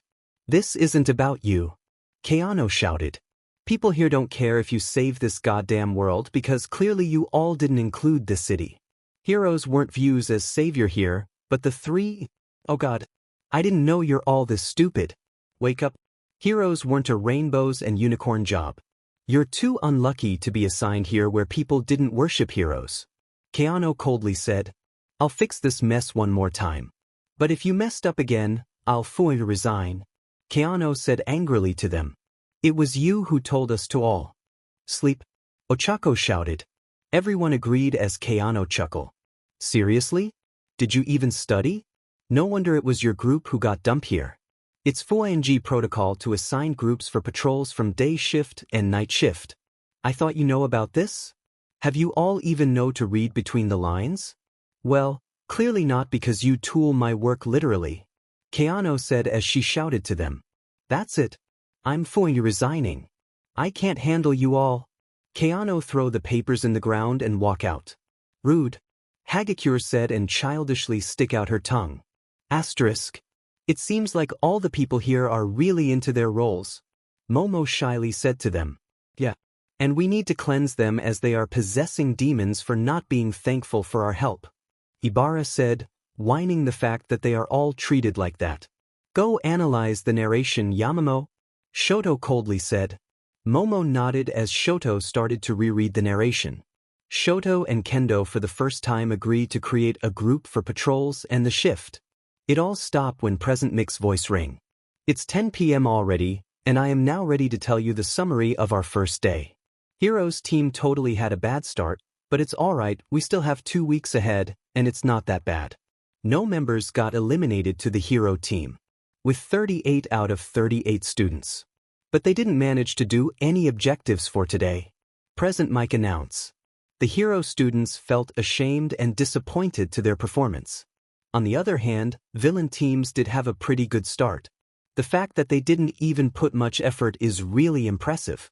Villain team is still 32 out of 32 members with 5 objectives completed in total of 33 points.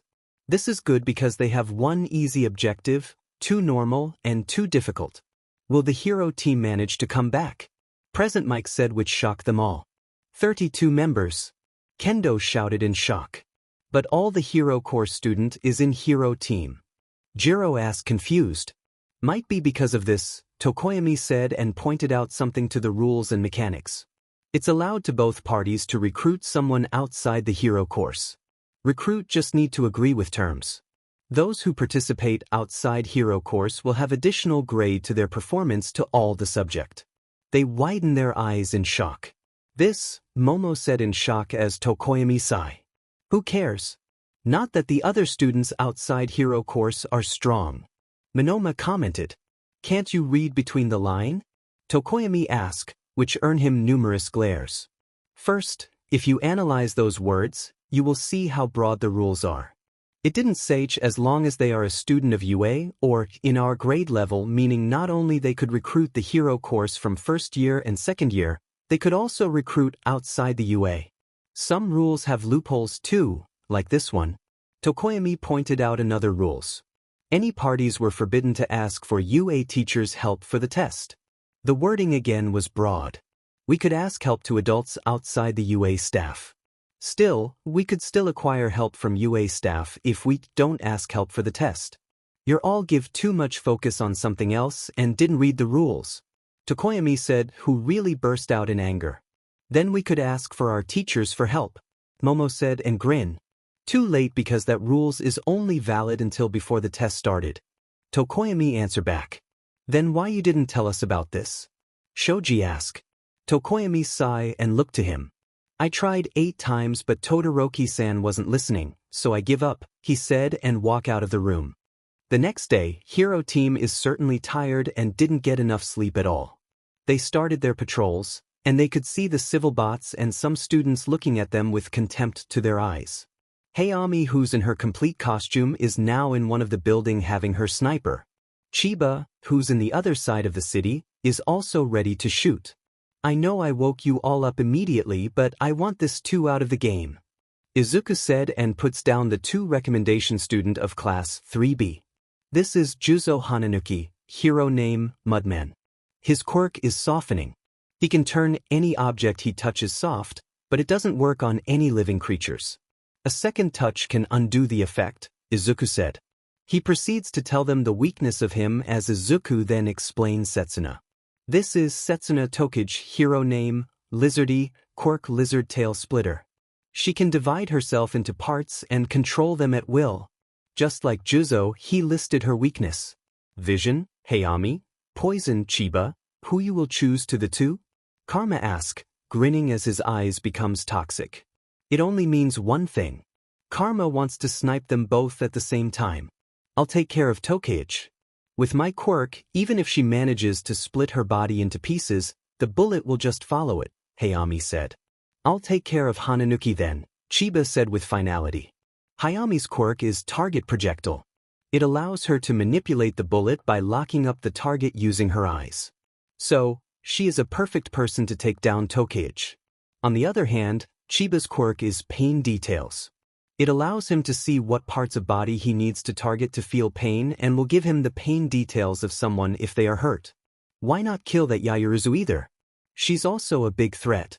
Nakamura asked. Oh dame, Nakamura. It's too early to kill her. I need to stuck in her brain on how useless she was because of her insecurities in life, Izuku said and laughed. Meaning he wanted to wear her out first before eliminating her. Use her ability to create, since we plan to bomb this out an hour before the summary started, Karma said, pointing out the food storage of Yui Agency. Sometimes chaos, karma, could be really sadistic, Sugaya commented. Underestimate of the year, Yoshida replied. Everyone laughs as they started to smile. Next is Void, Okajima. This is your time to shine, Nagisa said and tapped Okajima's shoulder. And chemicals, Okuda. Did you finish the bullet? Nagisa asked. Okuda grin and present the sniper bullet that the 2 will use. Okuda's quirk is actually fascinating. It was called chemical breakdown. It allows her to know the elements that had the potion had just by touching where it was put. Aside from that, she could see the effect of the 2 elements she was touching if it was combined. It was extremely useful in creating potions and poisons. These bullets have fake blood, and a poison paralysis that will paralyze them the moment they got shot. And of course, chaos, karma, suggestion of pain-inflicted poison is also here. Okuda explained. Karma just laughed again, earning him a glare from Nagisa. Seriously? Nagisa asked his boyfriend. What? I'm serious? We are in a reality game test, my sweet little snake. Of course, they need to experience a real pain too. Karma shamelessly said, the others just shake their heads. It's fine, Snake, Nagisa. He is right after all. They have to know how dangerous this job is. Izuku also said, grinning like Karma. And we thought Snake, Nagisa, and Cryptid, Izuku, is the one we must separate. Kurahashi said, earning her a multiple nodded. KM, Katsuki. Control your boyfriend here. Nagisa shouted to Katsuki, who's eating a bell pepper. And who do you think is the top to the 2 of us? Do you really think I could Fuinji control this little beast? Come on. Try it if you can. Katsuki retorted. I knew it. It's Katsuki. Who's the bottom? Nakamura shouted. Facade Kano needs to pay up to me. Nakamura happily said. Did you just bet on who was the bottom to us? Izuku asks in disbelief. Of course. And I still bet that Chaos, Karma, and Snake, Nagisa, is Switch. Nakamura proudly said. They all laughed together. Hello everyone. Ritsu appeared to the screen and they stop. Hello knowledge, Ritsu. Ritsu smiled and changed her screen to a camera. They saw 7 people in the gate of Fake City. As you can see, some guests arrive. What to do now? Ritsu asked. They accept my invitation. This will be more exciting. Tell someone to bring them to Recruitment Enterprises. Izuku said. Ritsu smiled and nodded before disappearing too. Now you can spread out using your alter ego. After killing them, make sure to immediately go to Recruitment Enterprises. Izuku said as the two nodded and immediately changed to their costume. This is so frustrating. Pony said as she sighed. I know. We don't have much information about the other team. And Bakuga being there makes them know how many we are in the team. I'm sure they knew the whole Class 3A's quirk and some of us too. Setsuna complained. I don't think he did. I mean, he rarely interacts to anyone from us. And he didn't even know our name, what's more our quirks? Jiro said. Kirishima nodded in agreement. We don't know what happened, but after the war, he become more explosive to everyone. He isn't manly anymore. We're just trying to tolerate him. Kirishima said and sighed. Wait guys, Jiro said and look around. The 3 immediately went alert. Setsuna gave a signal to their HQ that something is suspicious. Something is coming here from the air. I can't figure out where is the direction, Jiro said. So Setsuna tried to activate her quirk to spread out taking some information.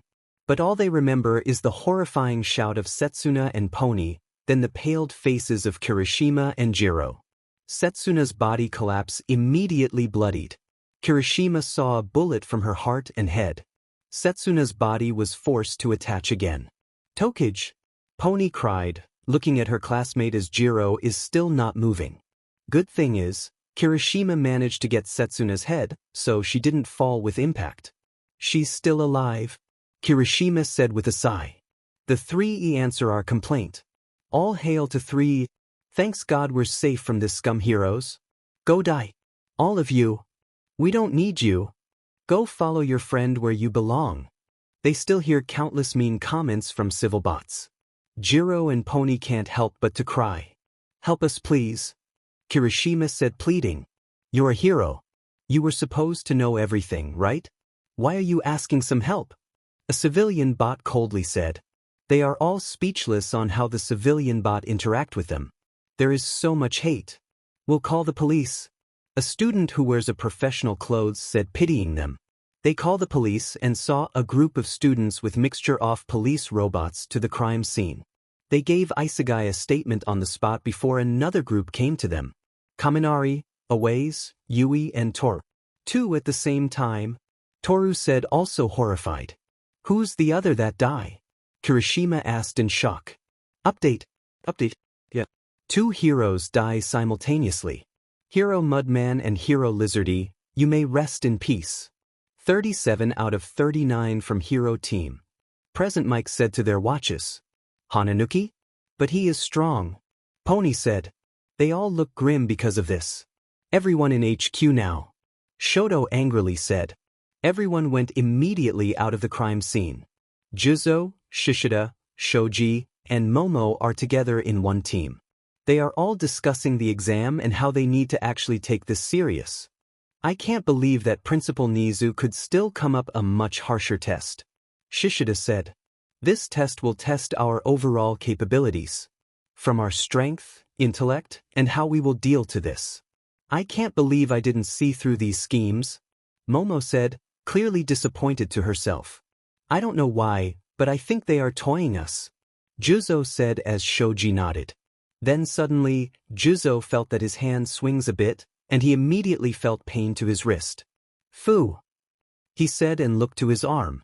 Everyone was shocked to see his arm bled, and he could feel the pain. What happened? Momo said. She tried to check the wrist, but there are no injuries. Then another one from his other hand. What the hell? What was that? Shishida shouted. I can't feel my 2 hands.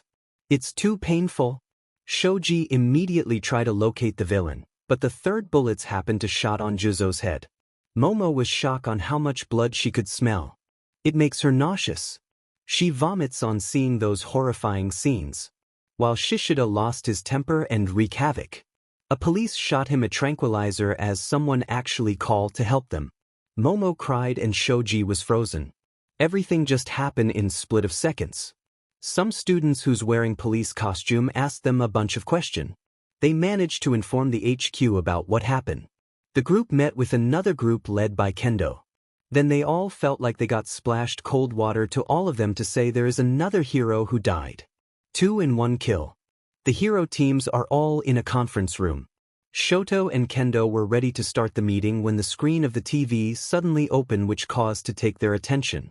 They saw Katsuki in full black soldier-like costume, wearing a hood, as he sat to the chair that looks like a throne. His knee was resting to armchair while his ankle was resting to his legs. His left arm is resting to the armchair, while his other arm, it was connected to his cheeks. His knee was resting to armchair while his ankle was resting to his legs. His left arm is resting to the armchair, while his other arm, it was connected to his cheeks. Hello, heroes. Did you like my surprise? Katsuki asked with a grin. He chuckles, looking at them with mockery, only making the students angry to him. Shoto felt his anger rise, looking at the smug look of Katsuki. He should be the one who's looking down on everyone. My citizens are all complaining about what happened to the archive building. A building where they put all the important documents of this city. Not only you all destroy those essential documents, you also mocked our chief of police Yuma Isegai-san not long after you enter. Someone who dedicates themselves to take care of my beloved city. Got hurt physically and mentally. Katsuki is delivering his speech with so much power. What's more shocking is he never cursed at all. He looked like a prince, delivering his speech to his enemies. I really thought we could get along. I let my people, my citizen, to welcome you properly. But it seems like I gave my grace to wrong people. My citizens are all complaining. So, I will give you a deal, leave the city, and we will spare you. Or you'll find yourself in an abyss of regret not leaving when you have your chance. Katsuki said with so much power. Even in 10th floor, they heard cheers from below. It's too loud and lively. My citizen is far more valuable than hero wannabes who wanted to control this city. It's 12 o'clock noon, I already disposed 2 of you, every 3 hours and 15 minutes that you will not leave this place, one of you will die in most gruesome way. I promise this to everyone who hears me. Katsuki smirked and looked to them grinning. His eyes shade deepen as his red eyes looks like it's glowing toxic red. Everyone could even feel the shiver looking to that eyes. This is for heroes wannabes. Katsuki gave them a middle finger before the TV turned off again. Shoto is definitely angry. He destroyed the TV using his eyes glaring to it as those who were next to the TV immediately stand up already expecting it. Is that really Bakugo? All of them thought at the same time. A student who's portraying as their secretary knocked on the door. It was Kaibara who opened it. Hello Pro Hero Spiral, there is a photographer at the front desk that have an appointment for today. The secretary opened the objective book and pointed in objective form easy task. Take photo shoot from KK Entertainment, easy. Mr. Okajima is his name. I check out the appointment schedule. They schedule it already 1 month prior before you came. The secretary said. Tokoyami looked to Koda as Koda really looked nervous. If they appointed this a month ago, meaning they are one of the villains? Tokoyami asked himself. Photoshoot. Minetta, Toru, Mina, Ochako, Komori, and Tsubura shouted. Yeah. Shoto managed to calm down and sigh. This is objective, whatever the points are. Shoto casually said and nodded. That's epic. Midnight shouted. I know right. I didn't know Bakugo-kun could act. Present Mike said. That kid. He really changed a lot.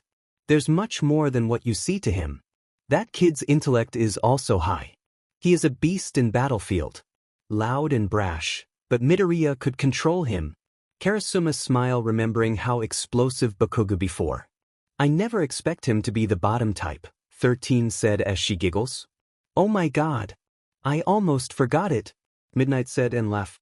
Those sniping is certainly fascinating. It's at least 1 kilometer range. I could only snipe in 600 meters. Snipe said in awe. The fact that they snipe in sync this 2 sniper a villain team is certainly terrifying. Cementos praised. As yes, all of them have marksmanship skills, but the two is the best among them. But we still suspect that it was Midoriya who had the best marksmanship, he just didn't like to put effort that much, Tadayami explained. Seriously? Where did you even find your personal student? Ectoplasm asked. I didn't see him, he seeks me. Nezu said, clearly enjoying the show. It's only 10 a.m., and they already finished this much objective at once. Vlad King said in awe. They could see how efficient everyone is. Rob the Pearl Bank, normal. Steal the core of All Might in most secure museum, difficult. Kill a hero, normal. Shot someone from the heart, normal. Shot someone from head, normal. Jaywalking, easy. Vandalism, easy. Destroying abandoned building, normal. Betraying someone from same group, difficult. Invade the mayor's mansion, normal. Steal the mayor's family heirloom, difficult. Drown a villain bot, normal. This group is a beast. That's for sure. Hound Dog said in sigh. The villain team spread to do their task. They immediately do those they think that too easy for them. Yada is the one that robbed the Pearl Bank thanks to Ritsu. Sosuke did the vandalism and jaywalking. He was bold enough to paint something to Yui Agency's wall. Karma is the one who invade and steal the heirloom in Mayor's mansion. Terasaka is the one who drowned not just 1 but 10 villain bots in the lakeside. Nakamura did the betraying someone from the same group by pranking Mai Hara. Hayami did to shot someone's heart, while both her and Chiba shot someone from head. They are also the one that kills a hero. Mei is the one that bombed an abandoned building. Then Katsuki and Izuku stole the core of All Might from the museum. They are all doing this while Okajima is in the process of kidnapping a hero. Target, Minoru Minetta. Let's take a lunch first. Guys. Good job. Hara said in their earpiece. Yeah. Let's continue this later while Void, Okajima, is in mission. Just leave food for him. Izuku announced and everyone nodded. I thought it will be difficult to do this? Aizawa asked 13 who pointed an objective that villain team just finished. Betraying someone from same group, difficult. I don't realize how simple it was. 13 said and blush. She's the one who wrote that objective. Technically it's difficult. Especially this objective is also one of the hero's objective, Nezu said and everyone looked at him. Betraying someone is certainly difficult. But the words you put had a loophole, you didn't put in what way they should betray their teammate. Villain team clearly see those loopholes, so Nakamura-san completed the objective when Mai Hara-san trust her not to prank him. It's a betrayal because one party put trust and one party broke it. That's the core of betrayal, right? Nezu asked and they all realize he is right. Clearly, the villain team think outside the box. Aizawa commented. They are in process of something again. And they are in break. Irina said as she smirked to what Okajima is doing. Okajima's quirk is photography snapshot. It allows him to perfectly get a picture using his finger. His quirk is also one of the villainous quirk that 3E have. Because Okajima could adjust the flash of his camera that he could make someone blind because of the light. It's a perfect quirk for his hobby. However, most of those who knew him didn't like the fact that he could make someone blind. Occasionally he hated his quirk, but because of Koro-sensei he learned to love it. He started using his quirk again for photography. Although of course, in some mischievous times, he could also use it. He finished an objective of taking photos of all the heroes under easy task. Nonetheless, when they finish, he talked to Minetta. According to Katsuki, Minetta is a pervert like him. So, he lured him using some pictures. He made sure none of the other heroes will see them interact until he lured them to a corner where they wouldn't be seen by any students or civilian bot. Then he snapped a flash enough to temporarily blind Minetta and knock him up. I'm glad he is small, Okajima said to himself and put the unconscious Minetta in a sack. Well, good luck to you, Okajima said, grinning as he put Minetta in his trunk and drove back to their base. He did 2 objectives at one. And then put Minetta in a cage. Another objective to their side. Jail the hero, normal. Taking photos of all the heroes, easy. Kidnaps a hero, difficult. Hey, Void, Okajima, come and eat with us. Yoshida shouted. He grinned and joined his family. It's 1:30 p.m. already. Izuku and Katsuki both went to Recruitment Enterprises with Hayami, Muramatsu, and Yoshida. They met the three people he invites to join as guest. It's none other than the former Big Three, Nijire, Tamaki, and Mirio. There are still 4 people to meet, but they separate them all together. Hello Pro Hero Nijire-chan, Pro Hero Lemillion, Pro Hero Sun Eater, Izuku said with a smile. Oh, hello Cryptid. Mirio greeted with the same warm welcome. Hello. Hello. I'm Nijire Hato. Nice to meet you all. Nijire giddily said. Tamaki. Tamaki said uncomfortably. Well, I didn't know Principal Nezu will do this game again. I mean, this was stopped 4 years ago. Too bad, we don't actually experience this. Mirio said and laughed. Lemillion is the successor of All Might. Izuku already knows it since he worked with him and accidentally connect the dots. Izuku helped him improve the OFA in short span of time using his godly analysis. It is also the reason the two were close.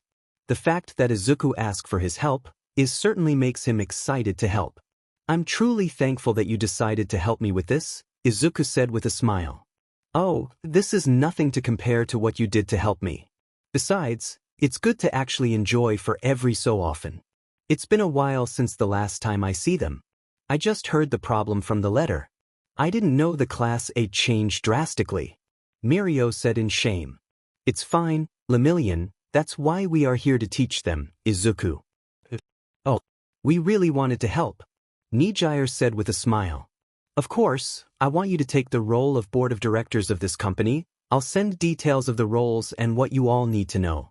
We will test the waters again. Izuku said. The three looked to each other and nodded. What are your plans, Izuku-chan? Nijire curiously asked. May I ask permission to explain the plan? Hayami asked. The three nodded and Hayami opened the rule book. We wanted to use this rules to test how the heroes will react, Hayami added. It's allowed to both parties to recruit someone outside the hero course. Recruit just need to agree with terms. Those who participate outside hero course will have additional grade to their performance to all the subject. How will you use it? Nijire asked again. Yesterday, Bird Brain managed to find the loophole of these rules. We are allowed to recruit anyone outside UA, or any classes below, or other courses, Katsuki added. With this information, we wanted to know how they will react the moment they see the three of you. Within their reaction, at least 5 objective will be able to complete whatever they choose. Yoshida explained. I see, so you wanted to use us not just a bait but also a testing water, Mirio concluded. That's a bit harsh on their part? Tamaki asked with worried expression. The staff will stop us if we cross the boundaries. They all monitored our movements since first day, Izuku explained. Okay, this is easy. When will we are going to start? Mirio asked again. Tomorrow, Izuku said and grinned. The three also smile with this. The heroes are in the front desk already, a student said after knocking. Good luck, Vision, Hayami, Lethal, Muramatsu, Chain, Yoshida. The three nodded. Izuku and Katsuki continue their conversation with the former Big Three. Momo and Kendo are both in their professional suit. They are here to acquire a partnership to Recruitment Enterprises, the biggest company in the city. Not only they need this partnership to complete a difficult objective, they also need to acquire a product representation as another objective. They are required to make the company to produce their merch according to the difficult objectives. Shoto and Kendo both agree to finish a more difficult objective, so their points will reach the thresholds. With that, they will be able to pass. The two were nervous and stressing out. They keep on checking their looks in the pocket mirror. The reason they had been chosen is they have some experience how is the procedure through Uwabami. Pro Hero Creati, Pro Hero Battle Fist. Please follow me, I just confirmed you indeed have appointment. The two sigh and were glad that Tokoyami told them to check their appointment chart. They certainly panic when they found out that they have appointment to the company.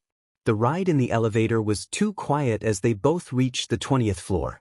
Just walk straight and you'll see the office of Hayami-sama. The student who played the secretary said. They knock as they heard an icy tone saying they could come in. That's all the report of our food court lane. Muramatsu said. Thank you, Muramatsu-kun. You can stay here to help me here talking to them, Hayami said in clear icy tone. The two gulp, looking to the CEO of Kuroten Enterprises. She is portraying too strict CEO, I think. And just looking at her, I say she's doing it perfectly, Kendo whispered to Momo. Momo nodded. Have a seat, Kriati-san, Battle Fist-san. Or you want me to call you in your family name? Hayami asked, clearly maintaining the iciness of her tone. You can call us in our family name, Momo replied with equally professional tone. Okay, Yaoyorozu-san.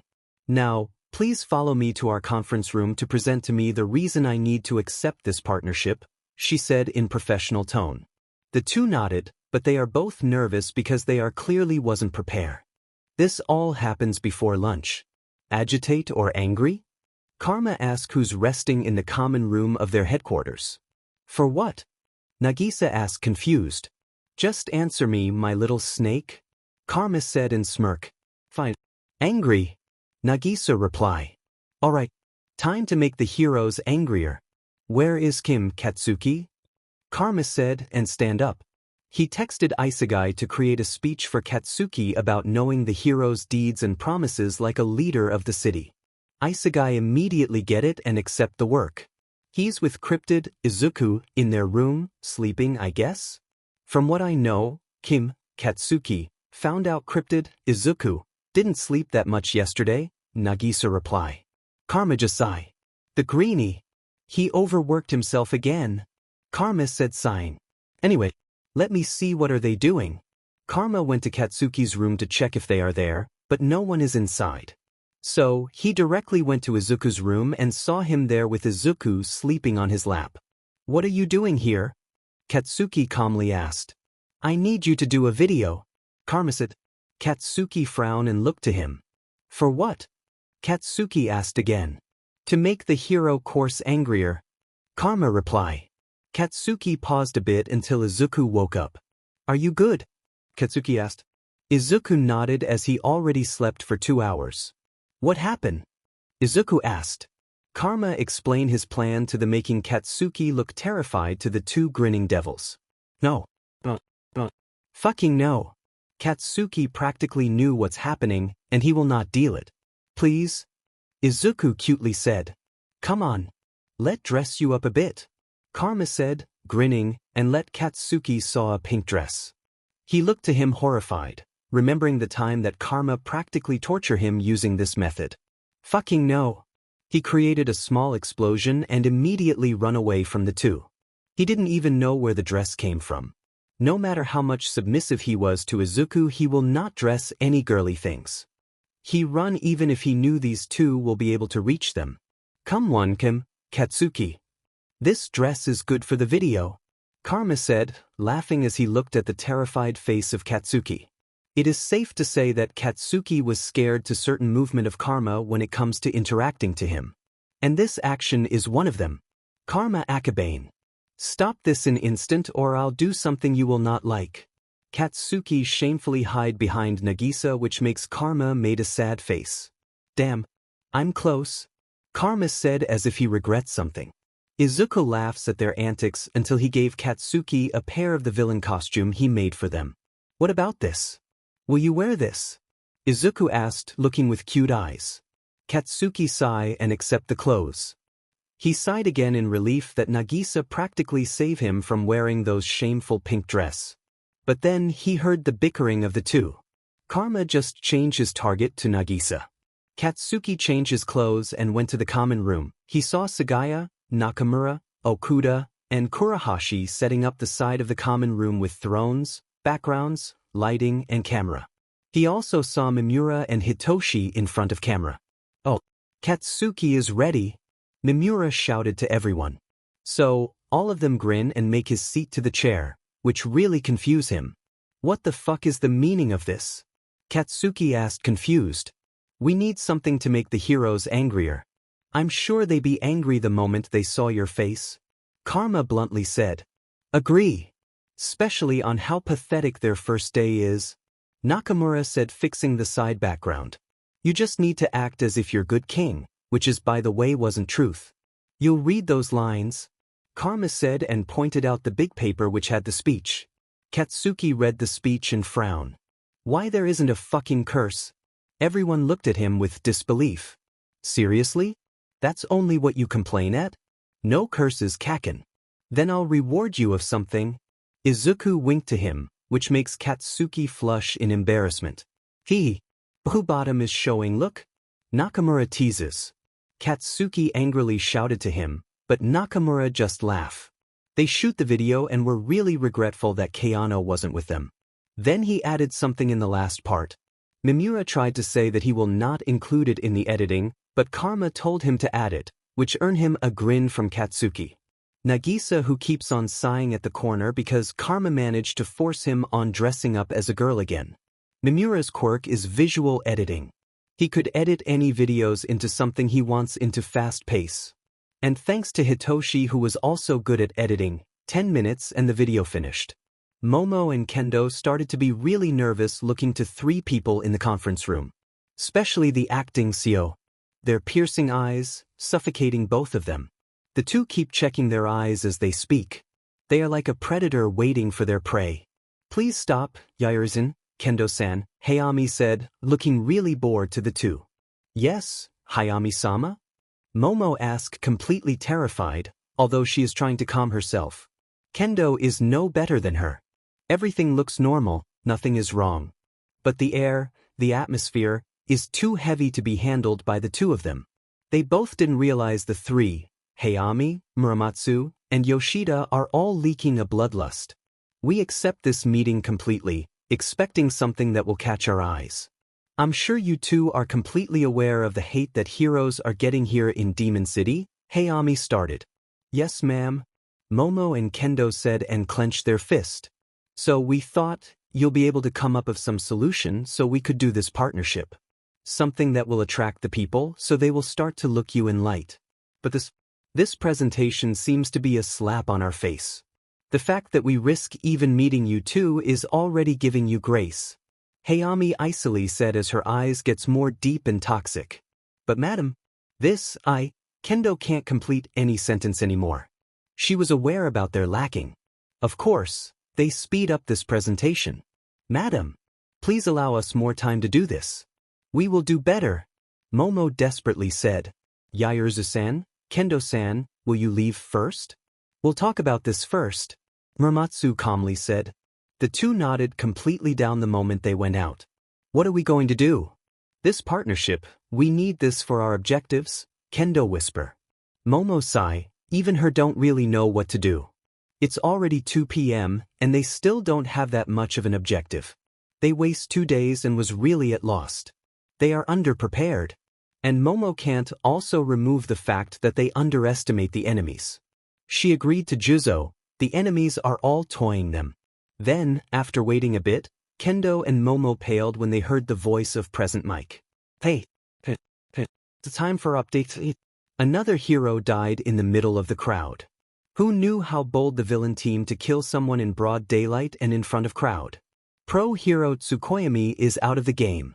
It seems like one of the leader of villain team is keeping his words exactly 3 hours and 15 minutes after the video announcement appear, a hero died. 36 out of 39 from hero team. Present Mike announced and both of them paled. He wasn't kidding, he'll kill every 3 hours and 15 minutes? Momo said really horrified. A lot of what if started to float on the 2's mind. What if they are the next? What if they'll be really killed? Yairzu-san, Kendo-san, please enter. The 2 quietly went inside. They are both stressed out to what they found out. They can't focus anymore. Yairzu-san, Kendo-san, we decided to give you another chance. Please remember that we are taking risk of this deal. I'm sure you're well aware of the heroes standing here. By giving you partnership means we're risking of taking blows to our company. Business is business, Yairzu-san, Kendo-san. So please make a worthy proposal tomorrow same time, Yoshida explained. The 2 sigh in relief, at least they have a chance. We understand, Kendo said. I hope we won't regret giving you this chance, Muramatsu added. The 2 bow before Hayami dismissed them. They all look stressed out, Yoshida said and chuckled. I wonder how epic their faces tomorrow? Muramatsu grinned as Hayami sighed. This is getting me exhausted, Hayami said and leaned to the seat. Well, we gave them hopes but we'll shatter it tomorrow. Not only it will toll them physically but also mentally, Hayami concluded.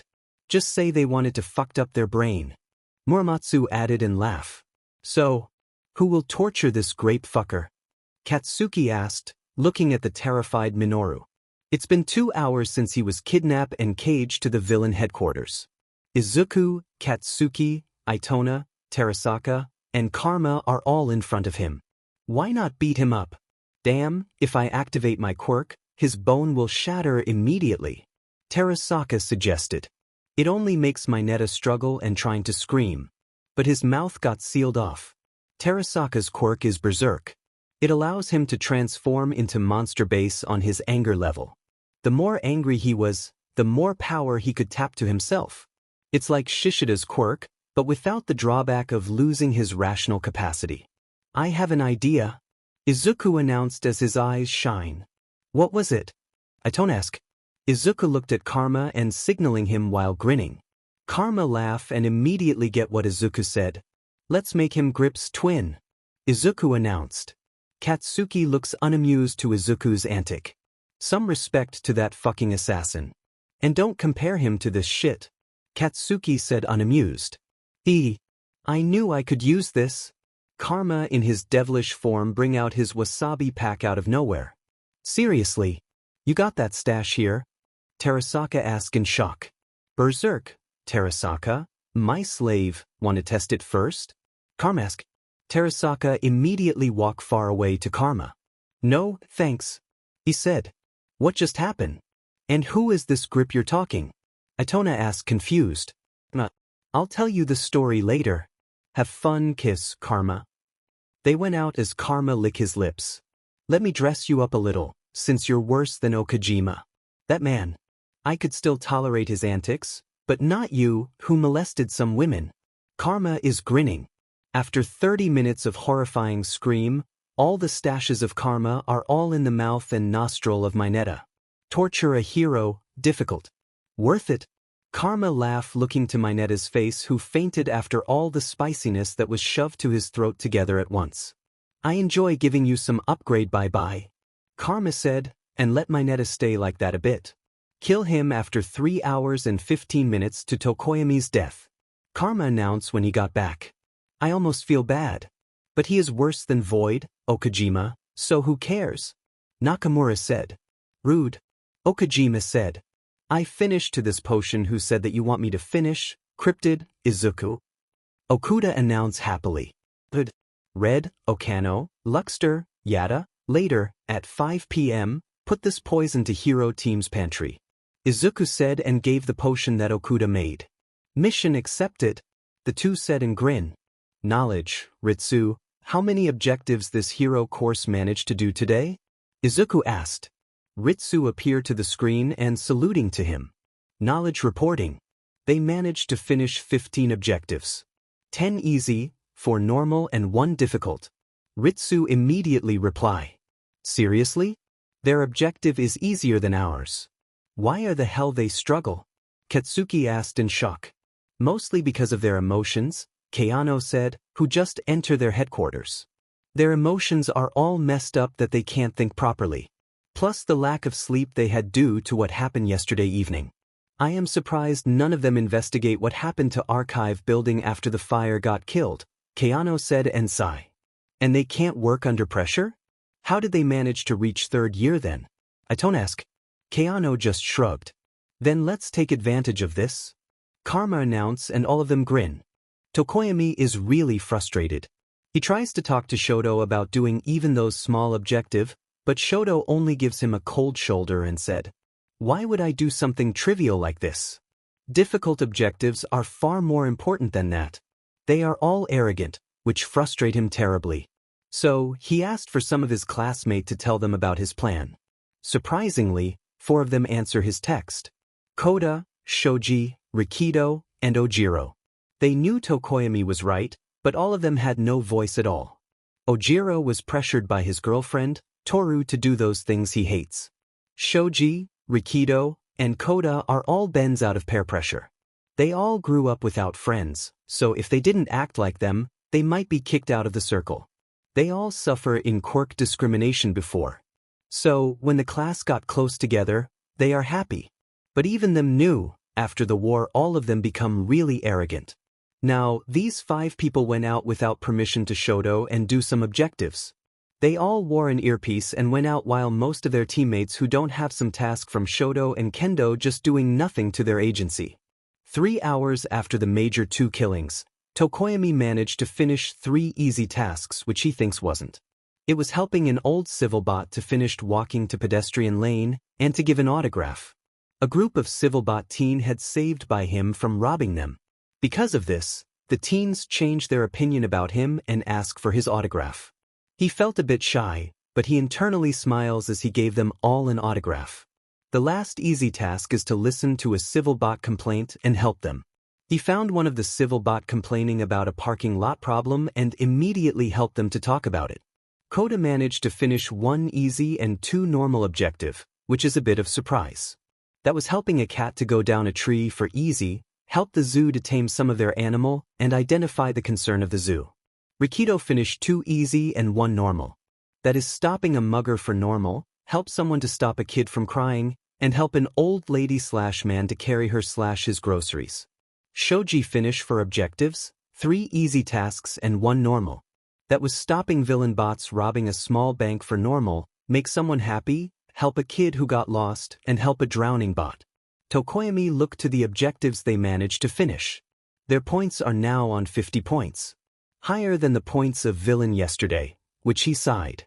Let's see. Tokoyami said and take out the list.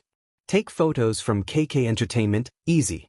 Helping an old civil bot to finish walking to pedestrian lane, easy. Give an autograph, easy.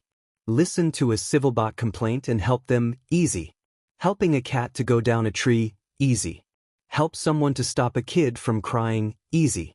Help an old lady/man to carry her/his groceries, easy.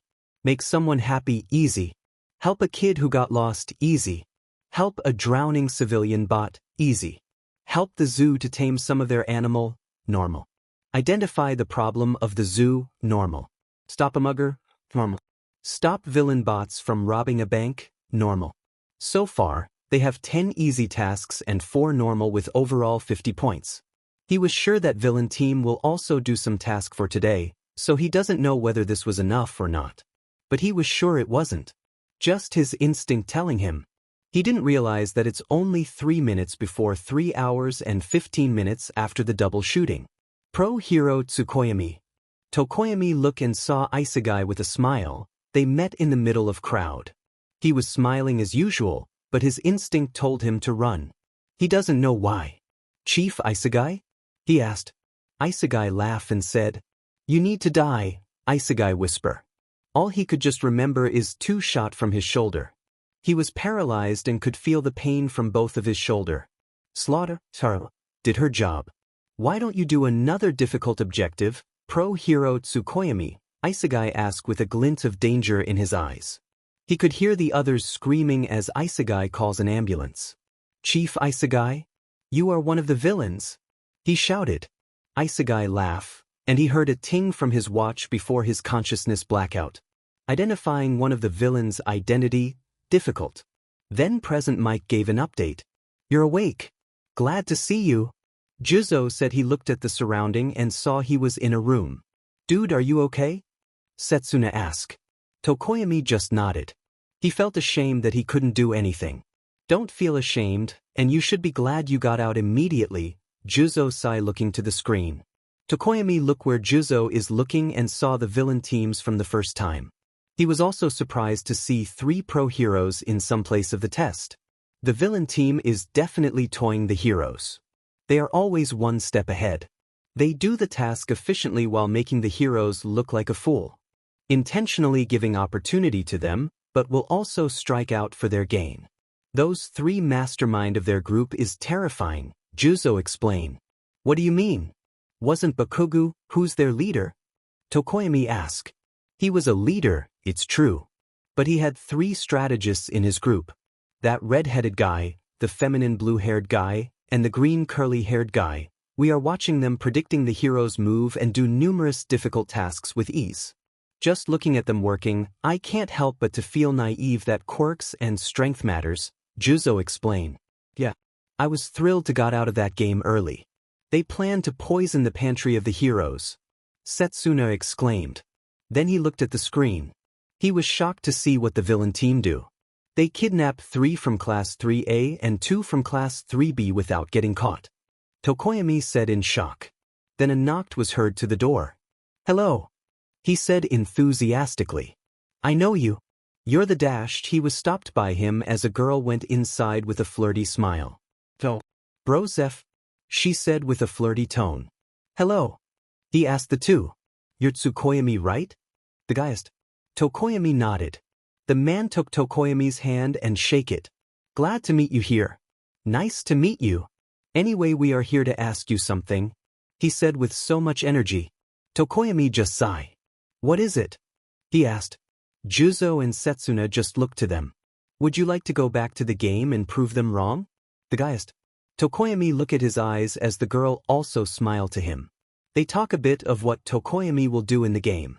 And honestly, he was tempted. He just can't find himself to betray his comrade. You should go, Juzo said and smiled. Dude, this is a good opportunity. Besides, you're going to help them. I realized my mistake the moment I saw them working together. We forgot our purpose. With this role, you'll help them realize what we realize here, Setsuna kindly said. She smiles bitterly looking to the screen. I can see how foolish I was before. And it makes me cringe to see how foolish they act too, Setsuna added. The two were waiting for him to agree. And in the end he accepted it.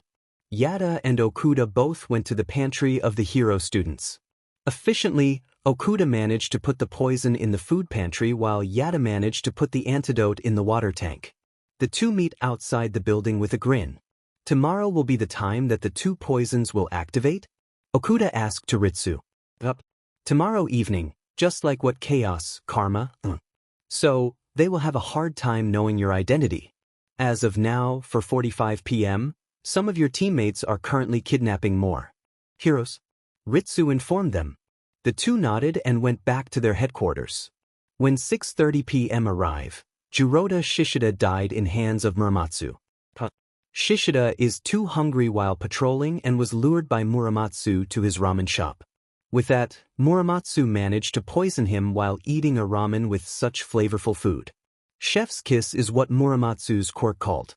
He can enhance the food flavor while cooking. The more focused he was, the more flavorful the food will be. Shishida didn't even realize that the food was poisoned with sleeping pills, so he died without knowing.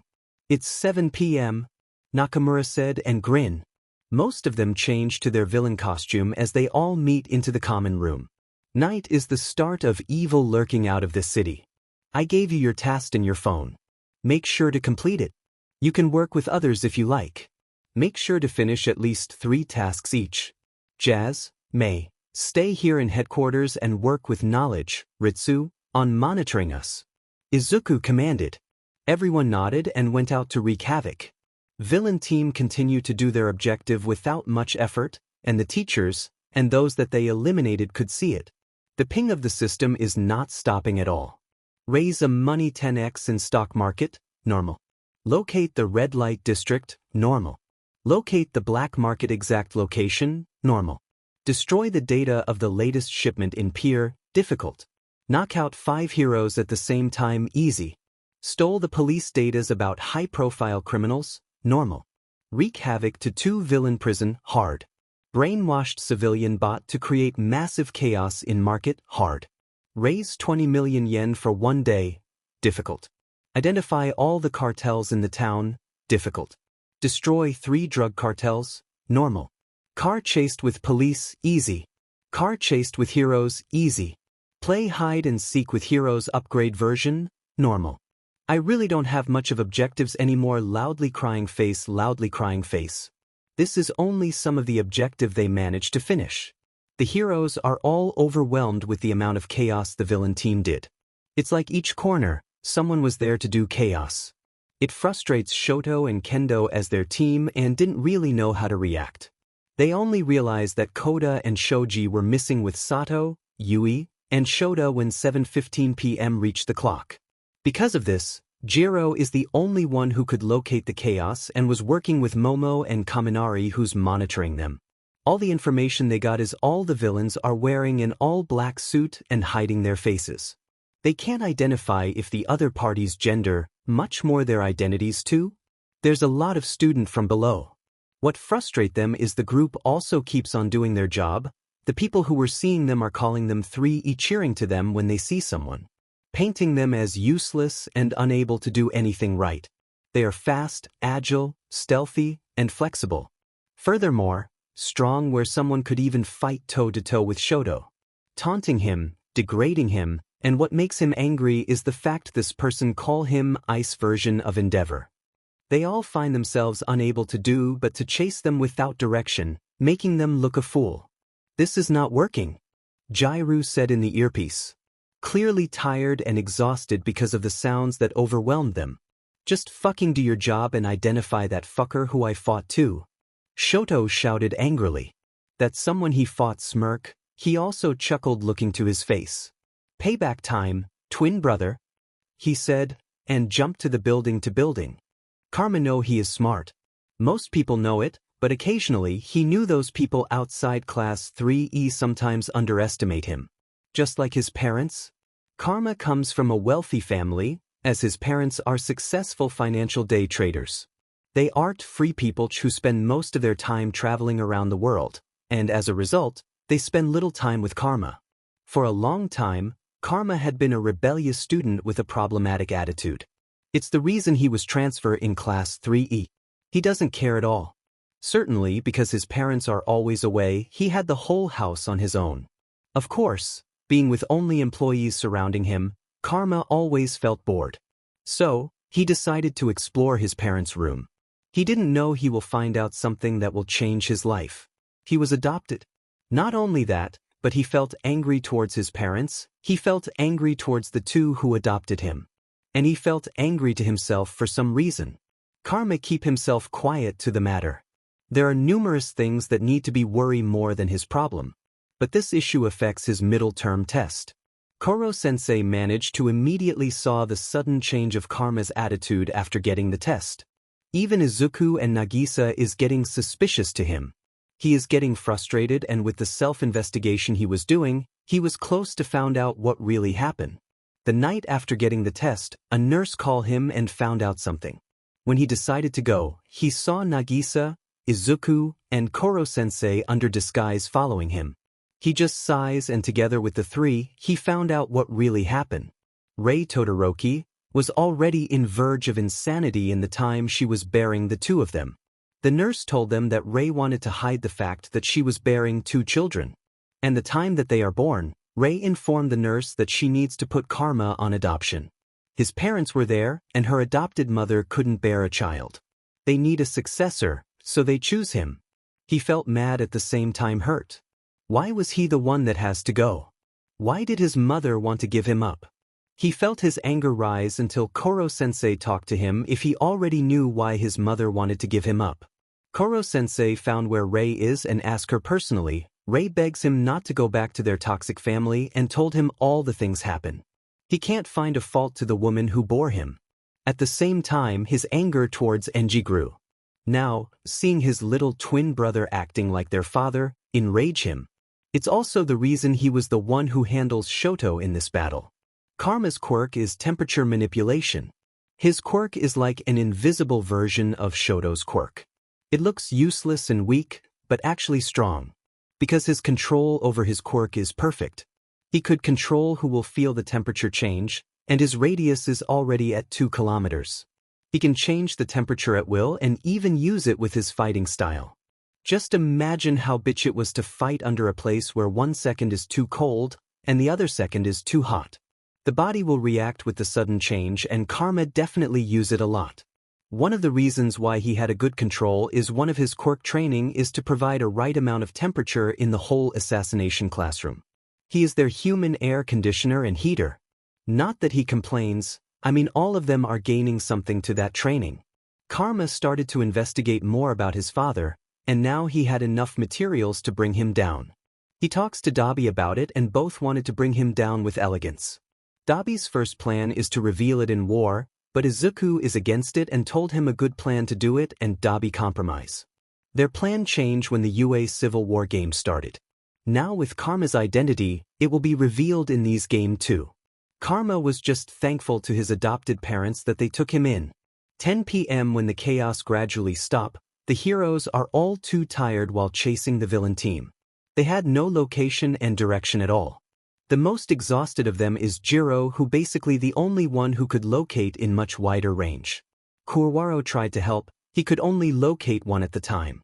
Shishida, Juzo and Setsuna are all who have the ability to gather wider information. But these three are already dead. Are you okay, Kyoka?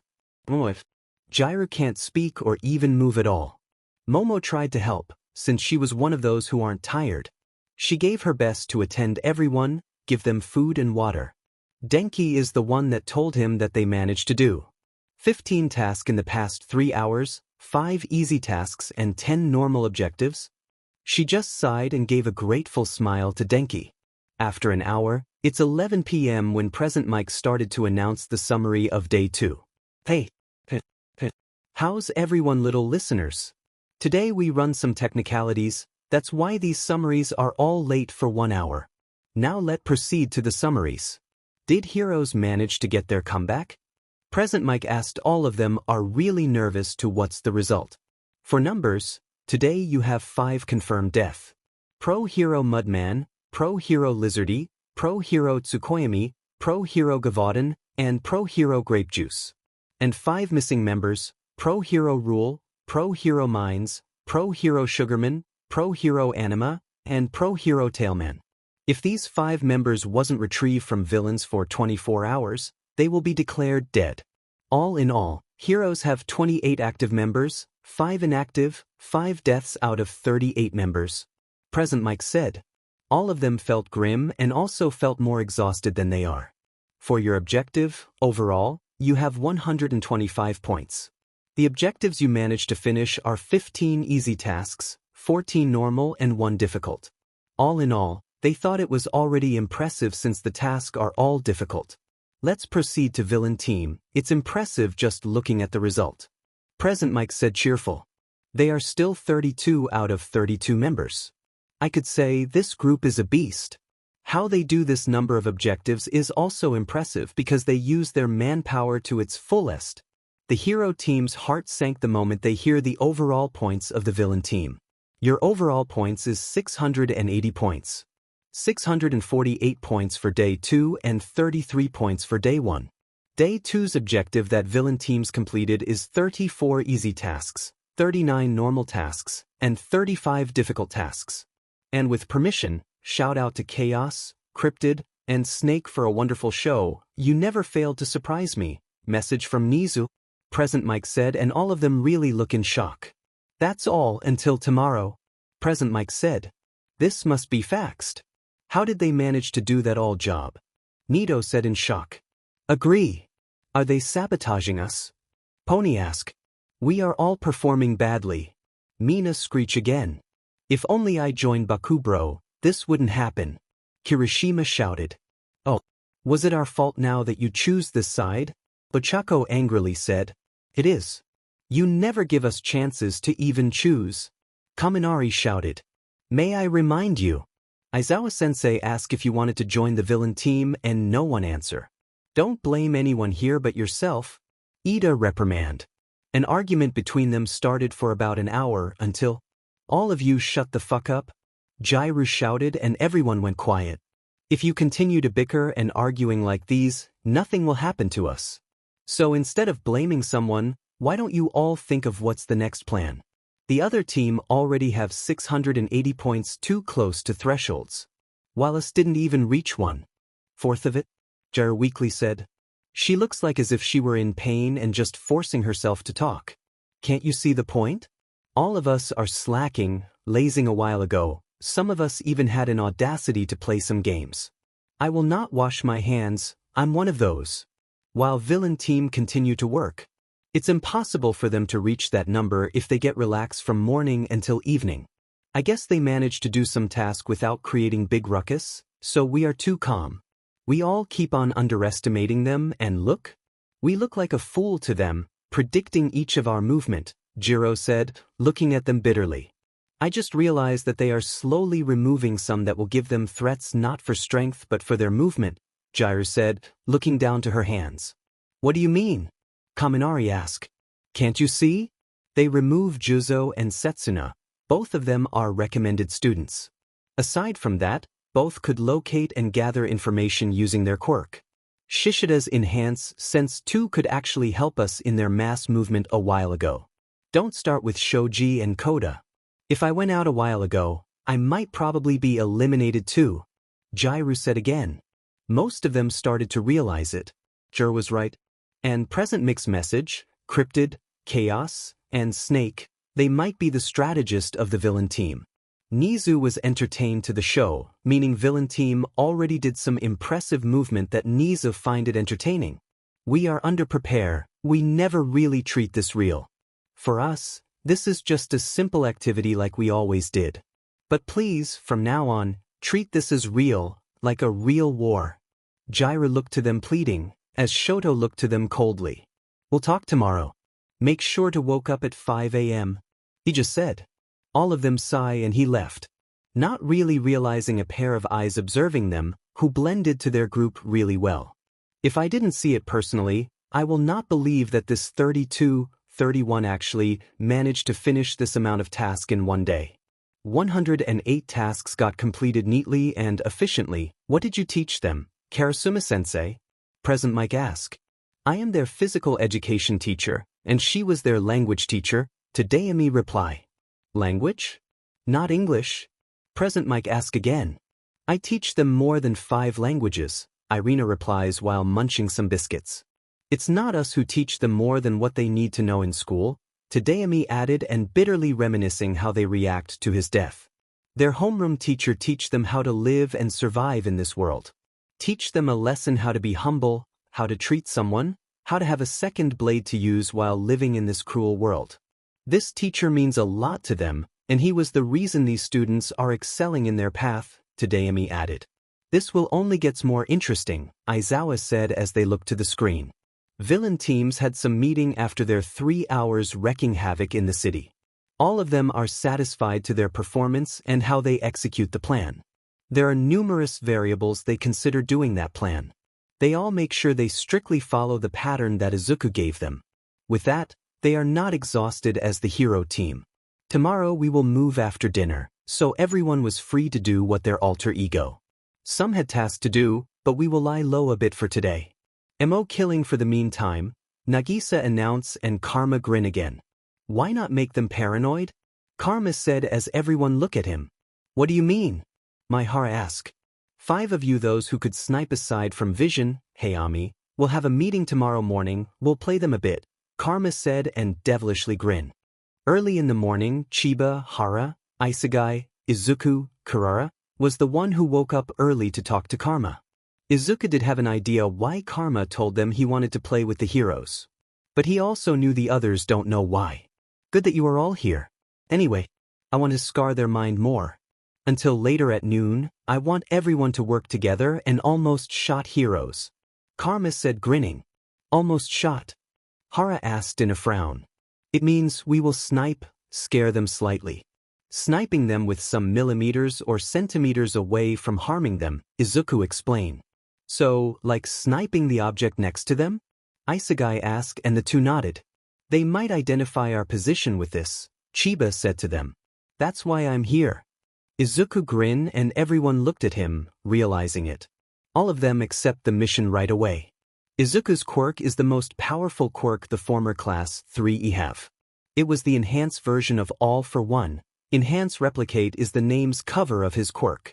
It allows him to give, take and copy any quirks without touching them. Izuku was terrified in using it before Koro-sensei become his teacher, resulting of him automatically deem as quirkless. Now, the 4 of them started to snipe with heroes while Izuku opened portals for them to change their position. Asterisk. Ojiro woke up in a bed, all the things he was are white. A room without anything but a glass window in front of them and a bed where Sato, Shoji, and Koda were sleeping. He tried to scan the place to find the door, but he couldn't see the door. I see you're fucking awake, extra. Katsuki went near to the glass window and heard his voice over some speaker. Jiro can't see. Wake up the others before I decided to kill you all. Katsuki said in his most devilish tone that Jiro can't help but to shiver. He felt that he was looking to another version of Katsuki. It's not the typical explosive blonde who easily gets irritated the moment someone approached him. The four immediately gets awake. Sato tried to use his quirk, but he was shocked because it didn't activate. That's no use, sugar brain. The room where you all are is a room that had a quirk suppressant. No matter how much you struggle, you can't go out, not until we want to. You should feel grateful, you all got this comfortable room instead of where we put the great fucker. Katsuki chuckled remembering the hilarious face of Minetta when Karma started toying him. He was just glad he wasn't the one who suffered to Karma's antics. What do you want, huh? Why you didn't just kill us? Sato asked, trying to act brave, but his legs betray him because of how it shakes. We have an objective of heroes betraying their team and infiltrate the heroes' team using traitor. Of course, with discussion yesterday, we wanted 3 of you to do it for us. Katsuki said, spinning the book of rules in his hands. Why do you think we will betray our teammates, huh? Shoji angrily said. The way Katsuki looked at them was too scary for them to handle. But they know what situation they are right now. Tokoyami was eliminated by them, who had strong will to say his thoughts. They are all coward without him. They all endure being with them for fear of being isolated again. Katsuki didn't flinch nor had any emotion in his face. He just clicked a button and a big screen was slowly going down from the ceiling. Subsequently, the 4 looks to the screen and can't help but to pale. I still don't understand why those masterminds wanted to have a physical traitor when all the available cameras in this city was monitoring them already. All your plans, your movement, your countermeasures were already been recorded by my team. Katsuki just sighed and looked to them. Don't you want to remove their grasp to all of you? I mean, those fucker is nothing but an asshole who doesn't know how reality works. Katsuki makes a disappointed sound while shaking his head. I'm surprised those fuckers managed to realize they are fucked up and unorganized, too late because they are underprepared. Anyway, back to 4 of you. Katsuki talks to them, slowly making them realize his points, telling them their goals and some long-term plan. The 4 were overwhelmed to the truth that they found out. This test is a way to correct the hero course's behavior. The principal went this far just to help them get back to the track. They realize how prick their classmates is. They found out the reason Katsuki distanced himself to everyone, and it all makes sense. But I don't know if I could handle it, Koda quietly said. The 3 are not convinced that they wanted to help Katsuki to bring back their classmates to right path. To bring back the will why they wanted to be a hero in the first place. So, they agree beside Koda. Welcome to the team then, Katsuki said and grinned. What's the plan? Sato asked. I want you all to feed them information, Katsuki said while grinning. Asterisk. How much time did we have before they woke up? Chemicals, Okuda? Karma asked their meeting that night. They woke up around 6 a.m. tomorrow, Okuda informed him. Good. We'll do 3 difficult objectives with them. But it has a risk, Nagisa said, and everyone looked at him. What do you mean risk? Is there something wrong? Sugaya asked and everyone looked at them. Indeed, they're a massive risk. With earphone jacks burst out a while ago, it is safe to say the heroes will have a level of brain that they will use from now on. So if we did this objective, they might become wary of them when they got back. Their emotion is strong. With this kind of determination, I'm sure their brain will function than letting their pride and arrogance work above it, Nagisa said. He looked at them as he said their worries. His quirk works like this. Empathy projection is Nagisa's quirk. It allows him to project his emotion to other. If he was happy and activate his quirk, all those in his radius will also feel happy. Aside from that, he could sense someone's emotion like a static in his mind. Currently, his family is feeling wary and worried. It's not something we need to constantly worried about. Remember, we grew up in constant pressure, in a world where everyone is opposed to us and against the world situation. but we all overcome it. And here we are, we don't need to be wary to them, but what we need to do is to observe, Izuku said and smile. And attack when the opportunity was presented. All of them said in sync, aside from Mei and Hitoshi. The two just smile and Izuku smile. Toxic, Hitoshi, tomorrow prepare for your first big task. Will you accept this job? Izuku asked and pointed out 3 difficult tasks. Hitoshi smiled and nodded. Of course, cryptid, Izuku, he replied and nodded. He holds his scarf around his neck. Instead of it being white, it's actually now a black scarf. It complements it to his costume right now. What's the risk then? Take Bayashi ask and fix his glasses. Feed more information to the hero students. Karma's eyes become toxic again as a purple aura started to be emitted by him. Everyone was in shock to the risk. Do you mean we will give a good amount of information about us? Kurahashi asked immediately. Just the number of male and female colors of our hair, and we will give up one of our headquarters, Karma said and grinned. I see, Isegai said.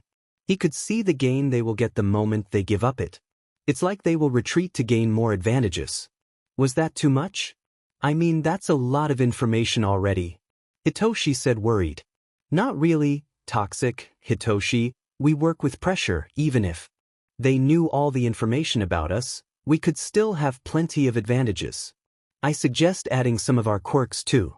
I'll volunteer my quirk, Kataoka said. And another 10 volunteer to reveal their quirks in the hero teams. You're absolutely crazy. Hitoshi chuckled looking how enthusiastic everyone. No pain, no gain. Kimura proudly said. He was one of the volunteers to give his quirk to the hero team. Kimura's quirk is footwork. It allows him to maneuver his foot to his liking and added a speed above average. Thus, he is the fastest among them. Not that they gain a lot of advantage knowing our quirks. We are not one-trick worker. Quirk wasn't our big asset, Kano said and smiled. She is also one of those who volunteer to give her quirk. Her quirk is a bone shifter. It allows her to be flexible as she wants and she can mold her bone whatever she wants. I see. Then I guess we could add my identity as one of the information that you'll give. Jazz's identity will be a big risk to give, Hitoshi said, and everyone smiled. Alright, let's talk about Tsukoyami's role, he'll be one of our guests too. Izuku said.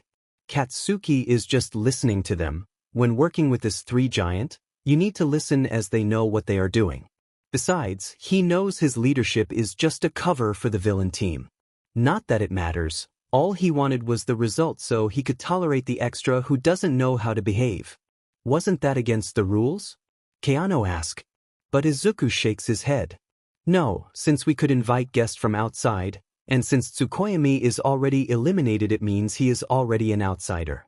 As of how we could recruit him, since we can't leave this ground, I asked Nezu and Kami-chan who just arrived a while ago with the big 3 to convince him. And since I told the 2 not to go inside for a while until they convince him, Izuku said and smiled. What is his role then? Mimura asked curiously. Even Okajima and Maihara are all curious to Izuku's plan. I will apply the concept of Nomu to him.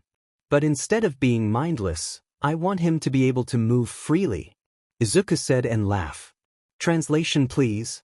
Yoshida complained. Everyone laughed as Terasaka was blushing since he was the one who looked confused. He wanted to make those extra to think we have higher caliber of this mind-fu-esque quirk, Katsuki said and looked to him as if another head grows to his neck. What? He asked as everyone was still looking at him. How did you even understand that? Okajima asked, pointing to him. What kind of idiocy are you all up to now, Fuchler? I grow up with him, he is my fucking boyfriend. What do you expect? Katsuki asked as if it's the most obvious thing in the world. It's a bit contradicting, Kanzaki softly said and everyone nodded. Katsuki just rolled his eyes. So act like he was completely brainwashed? Take Bayashi confirming. Izuku nodded in reply. We will also not do another mass completion of objectives, Karma said. And Nagisa nodded. Why not? Yada asked. We have 11 days to do most of the objective. We already finished 113 tasks out of 300 in just 2 days. We have plenty of time to lie low, to play, and to make them frustrated. Just relax and enjoy the game. Don't stress too much, Health is far more important than this game's. So, we will enjoy those attractions that this fake city have, okay? Nagisa said. All of them laughed and nodded. Yup, let's go outside and play a bit. There are a lot of food stalls and even an amusement park at the south. There's a mall here too, Nakamura happily said. So, they agree to enjoy the attraction of the place for today aside from their major meetup with Hero Team in Recruitment Enterprises and Hatsum Industry. The heroes are all exhausted. They didn't sleep at all the whole evening because they need to investigate the incident. The police bots requested their present to the investigation. They can't decline it, since there is a normal objective about responding to police. Good thing is, they feel relief that there is also some student who didn't sleep in the entire day, just like the police chief of that police department, Isegai Yuma. Isegai did give them some coffee and teas, giving them a kind smile and apologetic smile that they need to went through that. Then the next day, some tried to sleep, but someone is sniping them. Jiro was too tired to do her job due to quirk exhaustion, so they don't have a choice but to locate them manually. Each time they could locate where the snipers are, the place will be empty, and a note was leave there with "you missed, better luck next time," and a codename so far. They know there is 4 sniper and Katsuki was one of them. Having the codename of Kim, which stand for King Explosion Murder. Kirishima is the one who managed to decode it. They are shocked that Katsuki could even use a sniper gun. What's more irritating is they will only aim their side. Like they purposely aim what's next to them. They got creative on locating each building the sniper used by spreading and locking their parameter, checking those who had a luggage using their authority as heroes. But they still can't locate them. Ida did suggest checking the cameras of the building, but none of the footage shows someone even went in the rooftop. The heroes are now getting serious, not letting them get more arrogant. Jiro managed to put to their heads that, indeed, they need to act like heroes now. Kendo and Momo is one of those well-rested among them after finishing the PowerPoint that they will present to the Recruitment Enterprises. Ida and Yanagi is also getting ready to meet with Hatsum Industry. Both will happen later at 1 p.m. Shoto worked with Patrol Route, making sure all the team had at least 3 each. Member and Shoto compromise in making easy task 2 rather than focusing on difficult. The paperworks were also done by them. They are really focusing on third day. Nothing major happened, aside from the occasional sniping. The villain team didn't do much, which makes them tense up. Pro Hero Fire Freeze, Team Pinky found Pro Hero Tentacle, and Pro Hero Tailman in the alley. Both have serious injuries but still alive. They deliver them in the nearest hospital. The 2 had something to say but fainted due to exhaustion. Mina reported. Shoto felt tense for some reason, but he brushed it off. Tell me if they woke up, they might have some information about the villains we are chasing. Shoto reply. Copy, sir. Mina said in the line. That night, Yanagi, Bondo, Kurwaro, Ida, Tsu, and Ochako reread the rules and narration of the game. After they explain it to them, they act according to the narration. They also locate Keanu Kid, their last PR that resigned to them, and ask to give them a chance. They are lucky that Keanu accepted in condition of being mindful to their movements since they are pro-heroes, and they need to curry favors in Citizen. Furthermore, they have to work hard to earn their position, and she will help. All in all, it seems like the third day is in their favor. They are still wary but also carefully moving to the game. Are you really certain this is all right? I mean, Okuda asked in worry. Let them fly higher, just like what we said will lie low today. Our initial goals are to teach them a lesson. We still have a lot of time to move, Karma said. The 3 strategists are all calm, even with the advantage that the heroes are having today. Not knowing, the 3 are actually moving their pawns and guiding the heroes to the trap they prepare. Hero Pinky reporting. The 2 woke up and wanted to talk to you and Pro Hero Battle Fist. Mina said to the line. Tell them that Battle Fist have another appointment within an hour, so she can't come, Shoto said and sighed. He clenched his fist remembering the one he fought toe-to-toe yesterday. He will make sure that they will be captured and will win this stupid game. Shoto went with a ways. They went to the hospital and asked about the students who act like nurse. The nurse told them about the 2 and Shoto couldn't help but to be overwhelmed on how gruesome it sounded. The 2 will be inactive for 2 days, changing the 2-month time to heal their injury if it was real. So, the two will be inactive for 2 days. Tentacle, Shoto greeted. Mina, Pony, Kaminari and Kamakiri is the one who's guarding them. Fire freeze, sir? Ojiro greeted back. Shoji nodded in acknowledgement. Any information you found out after being kidnapped? He asked straightforwardly. There are only 31 villains we see there, with 13 girls and 18 boys. Bakugu and Shinso was one of them, Ojiro started. Kamakiri, Shoto, Pony, and Awaze looked to each other with shock. Hitoshi Shinso from General Education? Shoto asked again and the two nodded. Most of them wearing masks to cover their mouth and eyes, hoodies too, wearing black hoodies. But we managed to see some of their hair color, Shoji said and sighed. Shoto's eyes darkened and looked to them. Speak, he said, freezing right now. The two looks at each other and sigh. There are red-haired man, they call him Chaos, his quirk seems like involves in manipulating temperature. Then there was a light blue-haired girl, that they often call Snake, then Cryptid who have green curly hair. We don't know their quirks, but they were often the one that talks with them. I'm truly sorry because they put us in a room where we can't hear what they are talking about. They are planning something big, according to Koda. He could read their lips, Ojiro said, looking at them with panic. They are really nervous and doing this, both can't understand why the villains are willing to give them their quirks to the hero team. But they seemed confident it will be their advantage. There are these girls too, she was called Red, she was one of the villain team who talked to us. She's flexible and almost can shape her body into something fit to where she will walk. A man they call Curse who had some speed quirk, then a girl they call Ladybug, she had an enhanced sense, I think? She managed to hear our conversation and put a tape to our mouth, Shoji added. Awaze immediately list out this information, the two said. There was also a girl who they often talk to a computer, she was called Knowledge. She seems proficient in computer. She had a lilac hair and light blue eyes.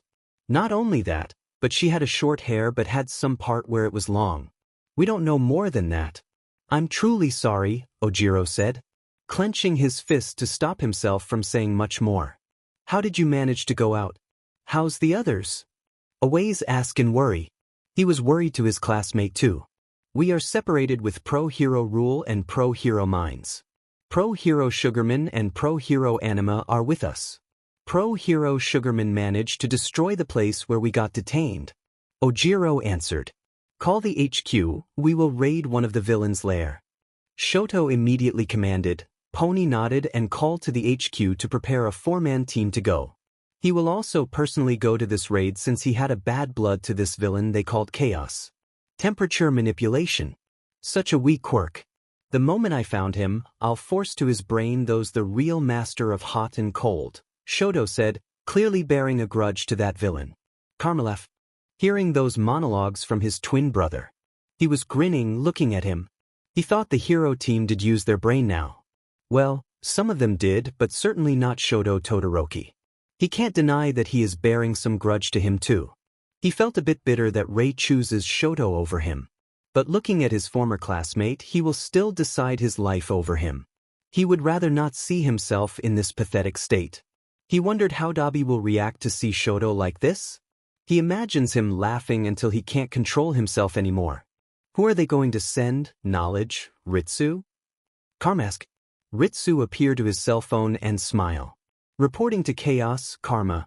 Hero team will send Pro-Hero Fire Freeze, Uravity, Froppy, Wield, and Vines, Ritsu reply. Karma grinned and nodded. Thank you, Ritsu, he said, looking at the monitor. I wonder how they will react, Karma asked. He looked at the common room that is currently empty since they are planning to leave later at 11 a.m.